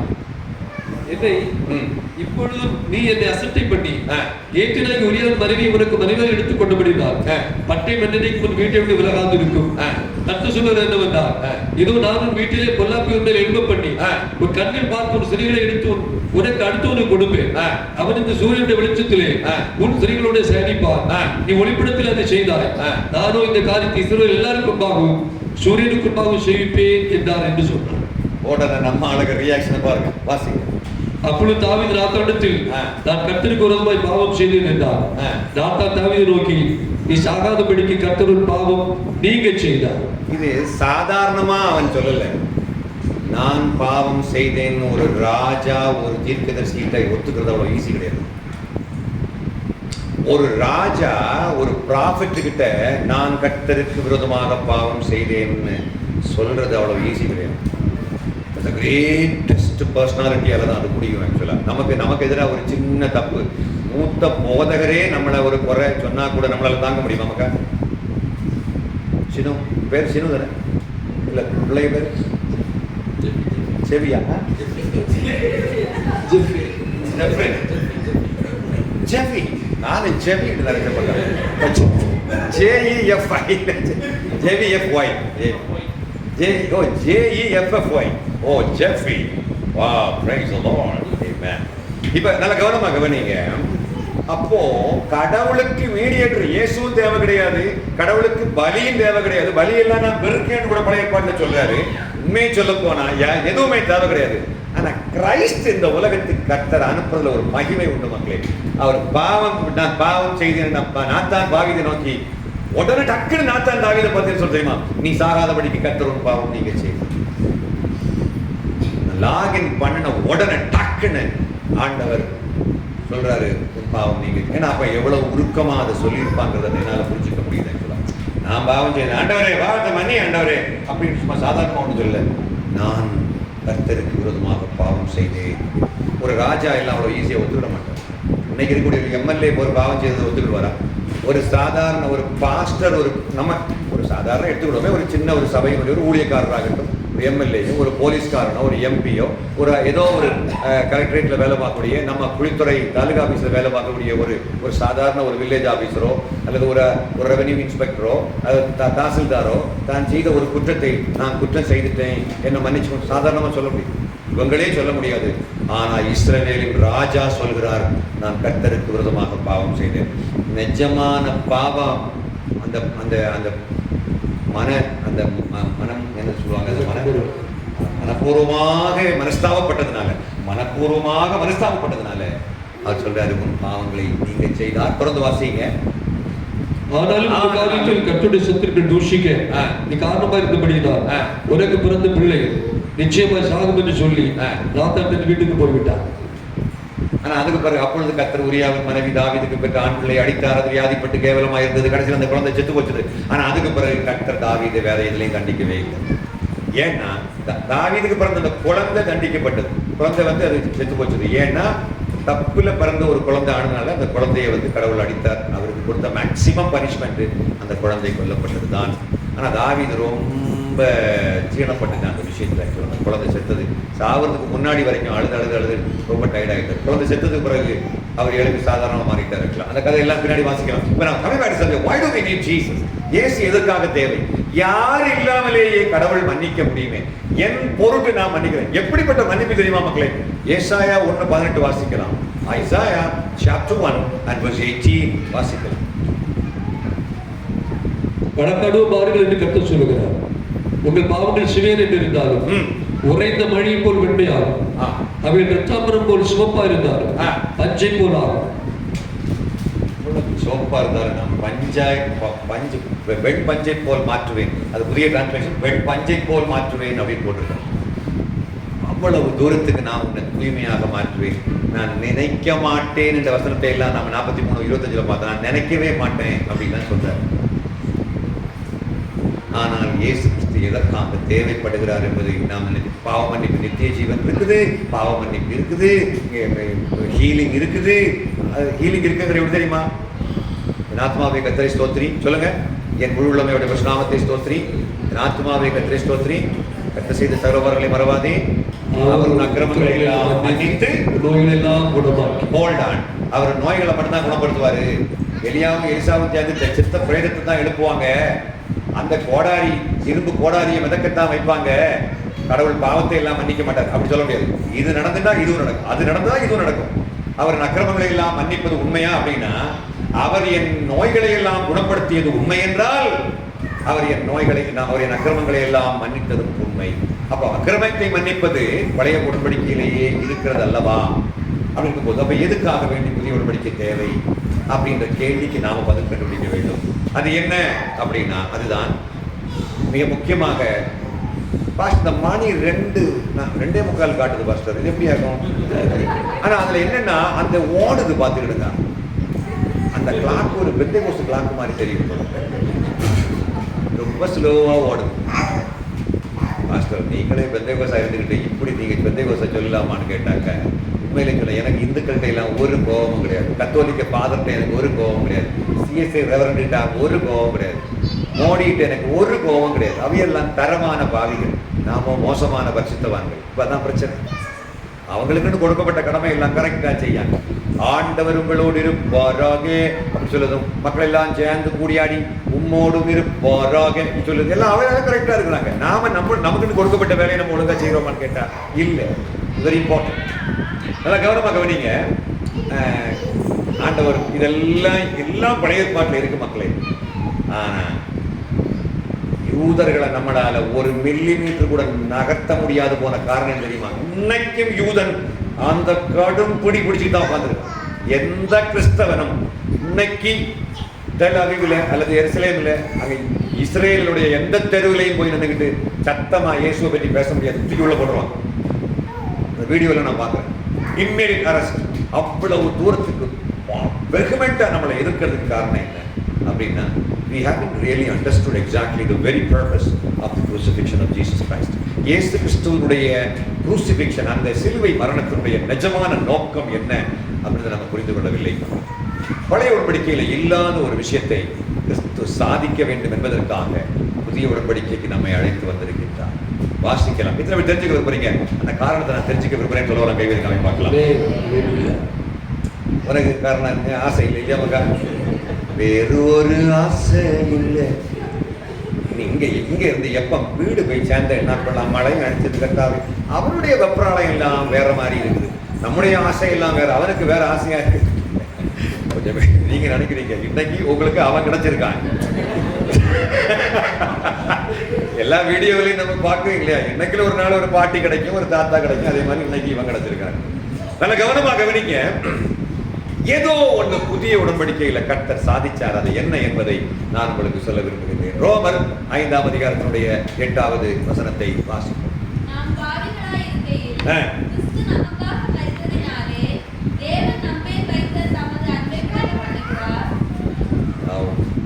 இதுதாங்க கர்த்தர் சாதிச்சது. பழைய உடன்படிக்கையில கர்த்தர் சாதிக்க முடியாதது ஒரு வெங்காயமும் கிடையாது. ஒரு மிக முக்கியமான ஒரு காரியத்தை நான் உங்களுக்கு சொல்ல விட்டுட்டேன். அற்புதங்களை பிரம்மாண்டமாக கவனமாக கவனிப்புகளே, அற்புதங்களை பிரம்மாண்டமாக செய்தது பழைய உடன்படிக்கை நாட்களிலா புதிய உடன்படிக்கை நாட்கள்? நீங்க சொல்லுங்க. புதிய உடன்படிக்கையோட தானம்மா என்ன அற்புதம் செய்தார் புதிய உடன்படிக்கையில? புதிய உடன்படிக்கை எப்ப ஆரம்பமானது? இயேசு கிறிஸ்துவோட மரணத்துக்கு பிறகு. சரி, இயேசு கிறிஸ்துவோட மரணத்துக்கு பிறகு நடந்த பெரிய பெரிய அற்புதங்கள் எல்லாம் சொல்லுங்களேன். தண்ணியை திராட்சரசமா மாத்தினாரு ஆண்டவர் செத்ததுக்கு பிறகு இல்லையா? என்ன கொண்ட கடையில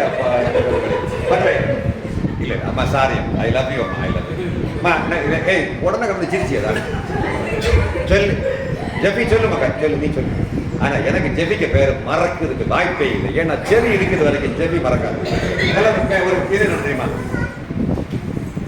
நான் ஒரு கேட்ட ஒரு சிம்பிள் கேள்வி டக்குன்னு நீங்க பதில் சொல்லியிருக்கலாம் பிரம்மாண்டமான அற்புதங்களை தேவன் செய்தது பழைய உடன்படிக்கையிலையா புது உடன்படிக்கையிலையா நான் சொல்லுவேன் மக்களே அம்மா யோசிக்கல யோசித்திருந்தா அவங்க கரெக்டா சொல்லியிருப்பாங்க நான் கேட்ட உடனே செருக்க ஐயதோ அப்படின்னு சொல்லிட்டாங்க ஆமா உங்களுக்கு ஒரு விஷயம் தெரியுமாமா பழைய உடன்படிக்கையில கர்த்தர் செய்த பிரம்மாண்டமான அற்புதங்கள் இன்னைக்கு வரைக்கும் புதிய உடன்படிக்கையில யாரும் பெரிய அளவில் செய்யல பழைய உடன்படிக்கையில் அவர் செய்த அற்புதங்களை எல்லாத்தையும் எழுத முடியாத மக்களை விவரிக்க முடியாத அற்புதங்கள் இவர் ஹீப்ரூ ஸ்காலர் அவர் ஹீப்ரூ கிரீக் ஸ்காலர் அவருக்கு நல்லாவே தெரியும் எனக்கு தெரியாத ஆழங்கள் எல்லாம் அவருக்கு தெரியும் எவ்வளவு பிரம்மாண்டமான 6 லட்சம் பேர் பின்னாடி வராங்க 6 லட்சம் எண்ணத்தையும் காப்பாற்றணும் யாருடைய கையில மோசையுடைய கையில கத்தர் கொடுத்திருக்கிறாரு ஏல ஒரு கோழி குஞ்சு கூட இந்த 10 கமாண்ட்மெண்ட்ஸ் படம் பார்த்தது யாரெல்லாம் உண்டு நாம் பார்த்த மக்களே 10 கமாண்ட்மெண்ட்ஸ் படம் பார்த்துக்கா நீ பாத்தியா 10 கமாண்ட்மெண்ட்ஸ் பாத்தியா மக்களே நீ பாத்தியா பார்க்கல இல்லையா அது ஒன்றும் தப்பு கிடையாது அதெல்லாம் மரணத்துக்கு எதுவான பாவம் கிடையாது அது பார்க்காம இருக்குது எனக்கு அந்த வாய்ப்பு கிடைச்சது நான் பார்த்தேன் 10 கமாண்ட்மெண்ட்ஸ் படத்துல அந்த தாத்தாவை கட்டில தூக்கிட்டு போறது எல்லாம் பார்த்தேன் இந்த வயசானவங்களெல்லாம் தூக்கிட்டு போறதும் ஒரு பையன் கோழியை கையில வச்சிருக்கான் வாத்து நடந்து போகுது அதுல ஒரு குருவி குஞ்சு கூட சேதமாகாமல் கர்த்தர் எல்லோரையும் பாதுகாத்து கொண்டு போனார் பின்னாடி வந்தவன் ஒருத்தன் கூட மிஸ் ஆகாம அவ்வளோத்தையும் மூக்கி கொண்டுட்டாரு இதையும் நம்ம அந்த புக்கில் பார்க்குறோம் இதை விட பெரிய அற்புதம் என்ன வேணும் இன்னும் சொல்ல போனா இந்த அற்புதத்தை கேள்விப்பட்ட ராகாப் என்ற பெண்மணி அந்த பெண்மணி என்ன பண்ணாங்க இந்த அற்புதத்தை கேள்விப்பட்ட ராகாப் என்ற செங்கடலை கடந்ததை கேள்விப்பட்ட ராகாப் என்ற பெண்மணி சொல்றாங்க அந்த அற்புதத்தை பார்த்து வாசிங்க யோசுவா 2ஆம் அதிகாரம் 10-11 வாசிங்க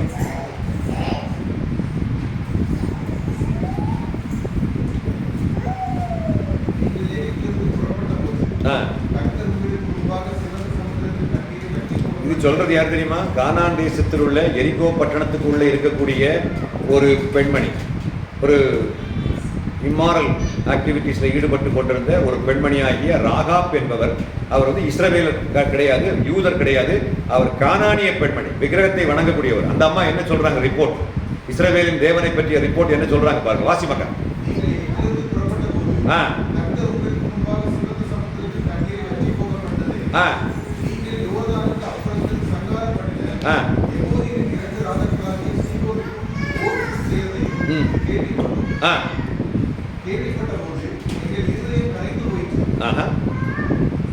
உங்களாலே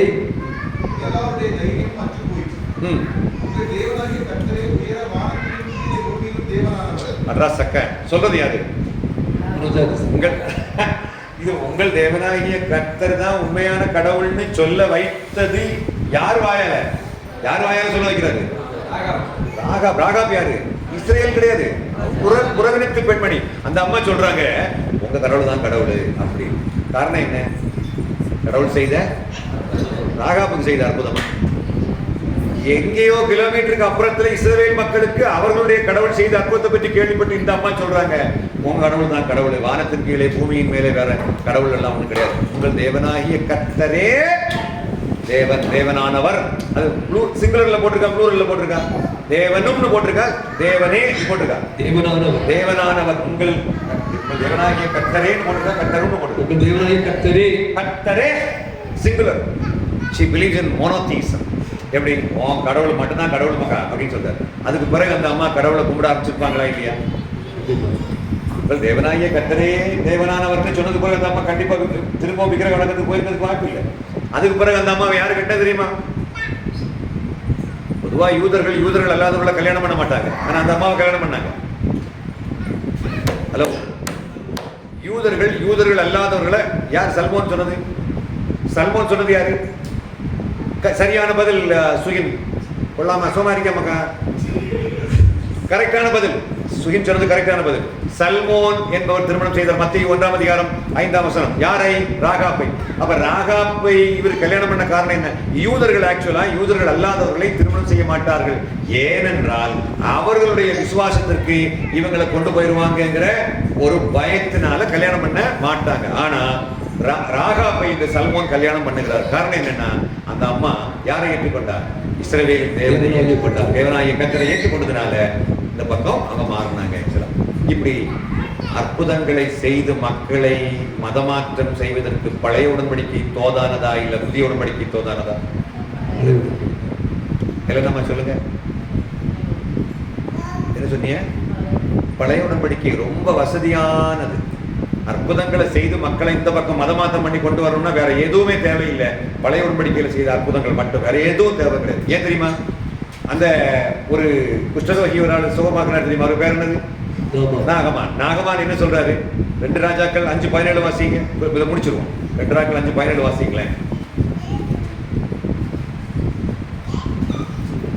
அப்பொழுது நாகமான், ஆனாலும் 2 கோவேறு கழுதைகளை சுமக்கத்தக்க 2 பொதி மண் உமது அடியேனு கட்டளையிட வேண்டும். உமது அடியேன் இனி கர்த்தருக்கே அல்லாமல் அந்நிய தேவர்களுக்கு சர்வாங்க தகனத்தை பலியையும் செலுத்துவதில்லை. டக்குன்னு அந்நிய தெய்வம் சொல்ல ஆரம்பிச்சான். யாரு?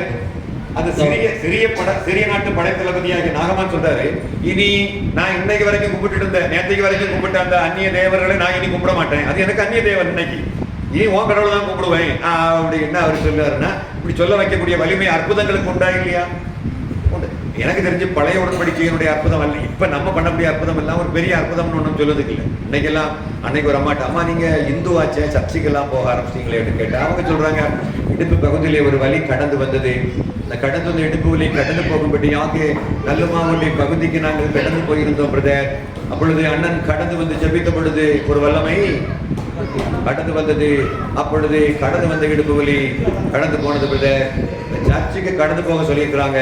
ஏன்னா சர்ச்சுக்கு கடந்து போகலைன்னா கடந்து போன இடுப்பு வலி திரும்ப கடந்து வந்துருக்குறது. என்ன தயவுசெய்து கடந்து போக விடுங்க பிரதர் அப்படின்னு அந்த அம்மா கடந்து போயிட்டாங்க. 17 வாட்டி கடந்துட்டாங்களா? சாதாரணமாக கடந்து போனது 17 தடவை கடந்து போயிட்டாங்க. நான் கேட்கிற கேள்வி என்னன்னா, நமக்கு இவ்வளவுதான் அற்புதம். பழைய உடன்படிக்கையில கடவுள் செய்த மேக்னிஃபிஷன்ட் ஜைஜாண்டிக் மிரக்கிள்ஸ் எல்லாம் இப்போ ஒன்றும் பெருசா கடவுள் செய்யல. கடவுள் செய்வது கர்த்தருக்கு லேசான காரியம். ஏனென்றால் அவர் நேற்றும் இன்றும் என்றும் மாறாதவராக இருக்கிறார். ஆனா ஏன் இந்த அற்புதங்களை பண்ணலங்கிறத சொல்றதுக்காக நான் வரல. கர்த்தருக்கு அற்புதம் செய்வது, நெபுகத்நேசாரை மாற்றுவது லேசான காரியம். இந்த இவருக்கு பேர் என்னது? கிங் தரியு ராஜா, தானியேலுடைய ராஜா சொல்றாரு, தானியேலுடைய கடவுளுக்கு முன்பாக எல்லாரும் நடுங்கி வாசிங்க. தானியேலுடைய ராஜா என்ன சொல்றாரு? 5ஆம் அதிகாரம் 6:25 வாசிங்க. 6:25 வாசிங்க.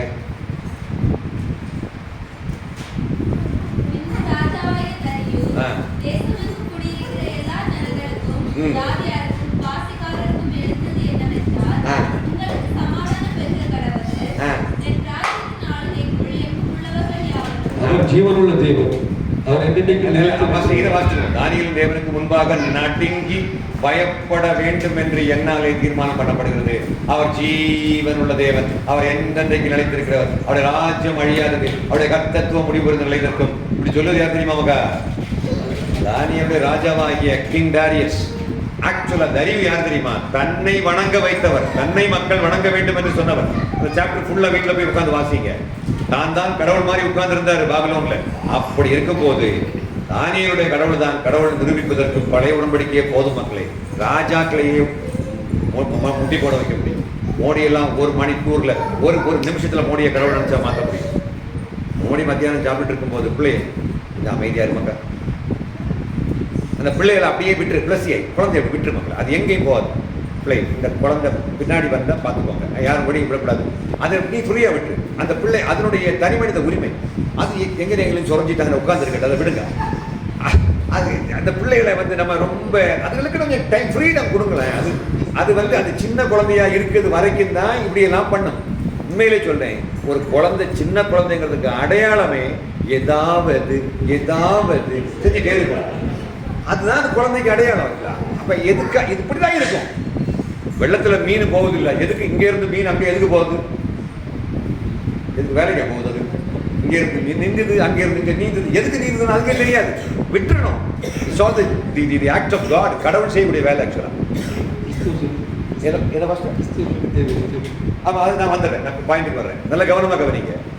அப்ப அற்புதங்களை செய்து மக்களை மதமாற்றம் செய்வதற்கு தோதானதும் பழைய உடன்படிக்கை. அங்க ரட்சிப்பு இருக்குது, அங்க எல்லாம் இருக்குது. அந்நிய பாஷையை தவிர பாக்கி எல்லாமே அங்க இருக்குதுங்க. ப்ராபசி, உசிதமான ப்ராபசி எல்லாம் பிராக்டிஸ் பண்ணப்பட்டது பழைய உடன்படிக்கையில. நல்ல கவனமா கவனிங்க ப்ளீஸ். ஆனால் இயேசு எதற்காக வர வேண்டும் அப்படின்னா, அற்புதங்களை செய்து சும்மா மக்களை மதமாற்றம் செய்வதற்காகவும் அல்ல. அவர் வேற ஒரு பிளானோட வந்தார் மக்களே. அது எது தெரியுமா? அதுதான் நான் ஏற்கனவே வாசித்து காட்டியது. திரும்ப எல்லாரும் சேர்ந்து வாசிக்கிறீங்களா அந்த வசனத்தை? ரோமர் 5:7 சேர்ந்து வாசிக்கலாம். ரோமர் 5:7. நீதிமானுக்காக ஒரு மரிக்கிறது அரிது. சாரி 8 நாம் பாவிகளா இருக்கையில் கிறிஸ்து நமக்காக மரித்ததினாலே தேவன் நம்மையில் வைத்து தமது அன்பை விளங்கப்படுகிறார். ஆக்சுவலா பழைய உடன்படிக்கையில யாரும் கடவுளை நேசிக்கவில்லை, எல்லாரும் கடவுளை பார்த்து பயந்தார்கள். நான் கடைசி என்ன சொன்னேன்? என்ன செய்யல? கடவுளை யாருமே என்ன செய்யல? நேசிக்கல. கடவுளை பார்த்து தாவீது நேசித்தார். 116 சங்கீதம் 1வது வசனம் போட்டிருக்கு. ஏனென்றால் கடவுள் அவருடைய ஜெபத்துக்கு பதில் கொடுத்தார், அதனால ஒரு நேசம். அப்படிப்பட்ட ஒரு சாதாரண நேசம். ஆனா இயேசுனுடைய அன்பை உணர்ந்த நம்மாலே அல்லாமல் அவர்கள் பூரணராகாதபடிக்கு கர்த்தர் பார்த்து கொண்டார். ஏன்னா நமக்கு தான் கிறிஸ்து எவ்வளவு அன்புள்ளவர் என்று விளங்க பண்ணி இருக்கிறார். கடவுள் எவ்வளவு முழுமையான பாசம் உள்ளவர் என்று நமக்கு தெரிஞ்ச அளவுக்கு தாவீதுக்கு தெரியாதுன்னு நான் சொல்ல வர்றேன்.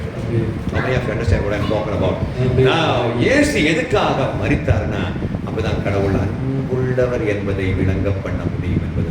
அல்லேலூயா சொல்லலாமா? சத்தமா சொல்லுங்களேன். அடுத்த கேள்வி என்னது? இவர் ஏன் அன்புள்ளவர் என்பதை விளங்க பண்ண வேண்டும். 1 யோவான் 4:19 வாசிக்கலாம். 1 John chapter 4 and verse 19. அவர் முந்தி நம்மிடத்தில் அன்பு கூர்ந்தபடியால் நாமும் அவரிடத்தில் அன்பு கூறுகிறோம். இப்பதான் நாம எல்லாரும் கடவுளிடத்தில் அன்பு கூறுகிறோம். காரணம் என்ன? அவர் அன்புள்ளவர்கள் நமக்கு இயேசுவின் மூலமாகத்தான் தெரியும். அவர் நம்மகிட்ட அன்பு கூர்ந்த விஷயம் நமக்கு தெரிஞ்சதுனாலதான் நாம் இப்பொழுது கடவுளை நேசிக்க தொடங்கி இருக்கின்றோம். அதுவரைக்கும் கடவுள்னு சொன்னா மனுஷனுக்கு பயம் மட்டும்தான், வேற எதுவுமே கிடையாது. எப்படி இந்துக்கள் பத்திரகாளியை பார்த்து பயப்படுறாங்களோ, எப்படி இஸ்லாமியர்கள் அல்லாவை பார்த்து பயப்படுறாங்களோ, அளவற்ற அருளாளரும் நிகழ்ற்ற அன்புடையவர்கள்லாம் சொல்லுவாங்க. ஆனா கடவுள்னு சொன்னா ஒரு பயம்தான் இஸ்லாமியர்களுக்கு. ஆனா அந்த பயத்திலிருந்து, எல்லாவற்றிலிருந்தும், யூதர்களுடைய பயம், ரோம அரசாங்கத்தினுடைய எல்லா பயத்திலிருந்து விடுதலையாக்கி நம்ம அருமையான ஒரு வாழ்க்கையை நமக்கு கொடுப்பதற்காக இயேசு கிறிஸ்து ஒரு நல்ல ஒரு விஷயத்தை பண்ணாரு. அவர் நமக்கு அன்பு என்றால் என்ன என்று விளங்க பண்ணுகிறார். எதற்காக? நாம் கடவுளை பார்த்து பயந்து பயந்து பயந்து பயந்து வாழாம கடவுளை நேசிப்பதற்காக அப்படிப்பட்ட அன்பை விளங்க பண்ணுகிறார். இப்ப நம்ம எதுக்காக கடவுளை நேசிக்கணும்னு அவர் விரும்புறாரு அப்படின்னா, யோவான் 14ஆம் அதிகாரத்துடைய 23வது வசனம், ஒருவன் என்னில் அன்பாக இருந்தால்தான் அவன் என்னுடைய வசனங்களை கை கொள்வான் என்று ஆண்டவர் சொல்கிறார். அப்ப அன்பா இருக்கிறவங்களால மட்டும்தான் கை கொள்ள முடியும் என்ற காரியம் என்ன? ஜான் 13:34, யோவான் 13:34. நீங்கள் ஒருவரில் ஒருவர் அன்பாயிருங்கள். நான் உங்களில் அன்பாயிருந்தது போல நீங்களும் ஒருவரில் ஒருவர் அன்பாயிருங்கள் என்கிற புதிதான கட்டளை உங்களுக்கு கொடுக்கிறேன். இந்த புதிய கற்பனையை நமக்கு தர வேண்டுமானால் இயேசு கிறிஸ்து சாக வேண்டும். அதற்காகத்தான் இயேசு செத்தார். அல்லேலூயா சொல்லலாமா? இயேசு எதற்காக செத்தார்? எதுக்கு செத்தார்? ஒரு புதிய கற்பனையை கொடுக்க வேண்டும் என்பதற்காக. அது என்ன கற்பனை? நீங்கள் ஒருவரில் ஒருவர் அன்பாயிருங்கள். நான் உங்களில் அன்பாயிருந்தது போல நீங்கள் ஒருவரில் ஒருவர் அன்பாயிருங்க. அங்க உங்கள் ஒருவரில் ஒருவர் அன்பாயிருக்கிறது அந்த வார்த்தை எங்கேயே இருக்குது? பழைய பாட்டு இருக்கு. லேவியராகமத்துல தான் அந்த சொன்னது. நியாயாதிபதி சொன்ன வார்த்தை எங்க இருக்கு? பழைய பாட்டு சொல்றாரு, நித்திய ஜீவனுக்கு போறதை பற்றி அவரே பேசிட்டாரலாம். இப்ப இங்க என்ன சொல்றாருன்னா, இந்த புதிதான கற்பனை இங்க என்னன்னா, இயேசு நம்மை நேசித்த அந்த அன்பை காப்பி அடிச்சு நாம பிறருக்கு அன்பு காட்ட வேண்டும் என்பதற்காக இயேசு மரித்தார். அல்லேலூயா சொல்லலாமா? இதுக்கு தான் இயேசு தேவையே தவிர எனக்கு தெரிஞ்ச வேற எதுக்கும் தேவையில்லை. அப்ப இயேசு பாவிகளை ரட்சிப்பதற்காக வந்தார்னா, பாவ மன்னிப்பை மனிதன் பெறுவதை விட கடவுளுக்கு மிக முக்கியமாக தெரிந்தது. அவரை கடவுள் என்று மக்கள் ஏற்றுக்கொள்கிறார்களோ இல்லையோ, யெகோவாவின் சாட்சிகள் இயேசுவை கடவுள் என்று கண்டுகொண்டார்களோ இல்லையோ, அவருக்கு இப்ப மிக முக்கியமானது அவர் அன்புள்ளவர் என்பது இந்த உலகத்தில் விளக்கப்பட வேண்டும். அவருடைய பெயர் விடவும் மகத்துவத்தை விடவும் இயேசுவனுடைய பெயரை எஸ்டாப்ளிஷ் பண்றதை விட முகத்துல காரி துப்பும் போது அவர் அவமதிக்கப்படுவார். அந்த மதிப்பை அவர் இழந்தாலும் பரவாயில்ல, அவருக்கு சாதிக்க வேண்டிய மிக முக்கியமானது நாம் கடவுளை பார்த்து பயப்படுற பயத்திலிருந்து நம்மளை காப்பாற்றி வெளியே அப்படியே நடுக்கிட்டு உட்கார்ந்து இருக்கிறது வெளியேறி நாம் என்ன செய்யணுமா?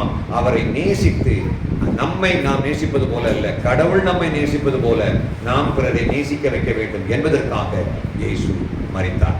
கடைசியாக ஓரிரு வார்த்தைகளை சொல்லி நான் முடிக்கப் போகிறேன். இயேசு நம்மை நேசித்தது போல நாம் பிறரை நேசிப்போமானால், இயேசு நம்மை ஏற்றுக்கொண்டது போல நாமும் பிறரை ஏற்றுக்கொள்வோம். இயேசு நம்மை மன்னித்தது போல நாமும் பிறரை மன்னிப்போம். இயேசு நம்மை காப்பாற்றியது போல நாமும் பிறரை காப்பாற்றுவோம். அல்லேலூயா சொல்லலாமா? நம்மை நாடி வந்தவர்களை பழி வாங்கக்கூடாது, அவனை காப்பாற்ற வேண்டும். அவங்களுக்கு நாம ஜஸ்டிஃபை, அவங்களுக்காக நாம் வாதாட வேண்டும்.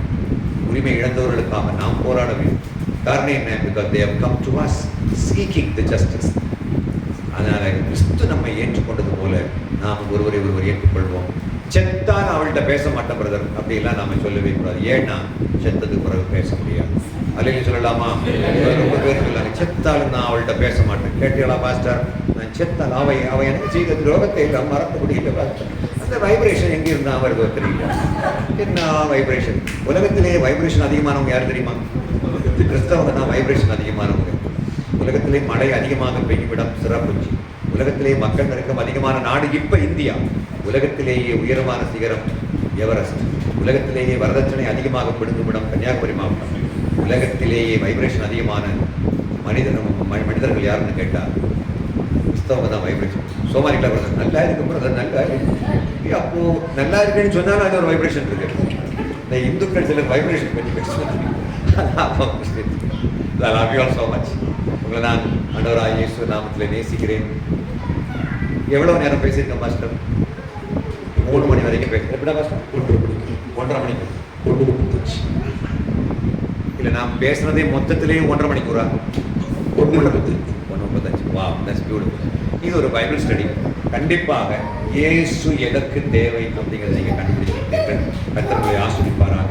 This is an opportunity for me. Pastor ஐயாவையும் அவருடைய துணைவியாரையும் மகள் கடைசி கடக்குட்டீங்க அதெல்லாம் பார்த்து ரொம்ப சந்தோஷமாக இருக்கிறது. ஜோப்பரையிலிருந்து தர்ச்சிக்கு மாறி இருந்தீங்க. பிரசங்கியாரா இருந்த ஒரு பாஸ்டர் ஆகிட்டார். அல்லேலூயா சொல்லலாமா? நம்ம ஊர்ல பிரசங்கியார ஓய் ஜோப்பரை போயிடுயா இப்படிதானே சொல்லுவாங்க.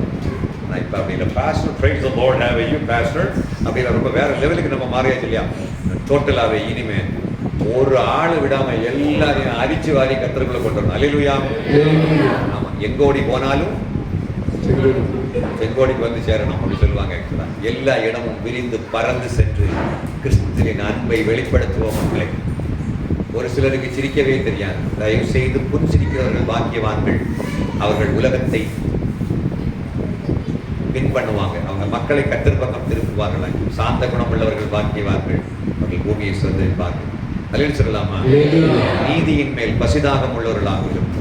அவங்க அந்த ஜாதி இந்த ஜாதி, அந்த சபை இந்த சபை, நாங்க எல்லாம் பெந்தகோசு, அவங்க எல்லாம் முட்டகோசு, இப்படி எல்லாம் யாரையும் நாம நீங்க அவங்க அதான் இதான் நம்ம யாரையும் வேறுபடுத்த வேண்டியது எல்லாம் என்னுடைய பார்வை இல்லைன்னா ஒரு லெவலுக்கு மேல வளர்ந்ததுக்கு பிறகுதான் நான் கண்டுபிடிக்கிறேன். இந்த உபதேசங்கள் எல்லாம் வச்சு சண்டை போடுறதுல ஒரு அர்த்தமும் கிடையாது. நகையெல்லாம் கலத்தி லாக்கர்ல கொண்டு வச்சுக்கிட்டு எனக்கென்று எதுவும் இல்லை, இதுல எல்லாம் ஒண்ணும் இல்லை மக்கள். இது நாமளை ஏமாத்துது. ஆக்சுவலா இங்க வெளியில உள்ள நகையை கலத்துவதை விடவும் உள்ளுக்குள்ள பகையை கலத்தனமான கர்த்தர் அறிய விரும்புகிறோம். அல்லேலூயா சொல்லலாமா? நாங்க பொட்டு வைக்க மாட்டோம், கனரா பேங்க் ஃபுல்லா துட்டு வச்சுக்கிடுவோம் அப்படின்னு சொல்லி அர்த்தமே இல்லைமா. பொட்டு இல்லை இப்ப பெரிய பிரச்சனை. நமக்கு வெளியில உள்ள மாற்றங்கள், வெளியில உள்ள ஆல்ட்ரேஷன்ஸ் எல்லாத்துலயும் ரொம்ப நல்லா இருக்கும். உள்ளுக்கு புகஞ்சிட்டு கிடக்கும். கேட்டா அல்லேலூயா சோதரே ஏன் சத்தம் கட்டி கிடக்குது? காரணம் என்ன? ஒருவாடு கத்தி சத்தம் பெய்யுது. அதனால ஒருவாடு கத்தப்படாத மக்கள் தெய்வாதீனமாக கர்த்தர் கொடுத்த த்ரோட்டை காப்பாற்றுவாயாக. நல்லா பாடுற மக்கள் ஸ்டூடெண்ட் நல்லா பாடு. அருமையான பிள்ளைகள் நல்லா கீபோர்டு நல்லா வாசித்தது அருமையான மகன். அவரோட பேர் என்ன பிள்ளைங்க? லிபின். ஆனா குமரி மாவட்டத்தோட பேரெல்லாம் பார்த்தா வெள்ளக்கார பேரா இருக்குன்னா நல்லா இருக்கு. கர்த்தருடைய ஆசீர்வாதம்.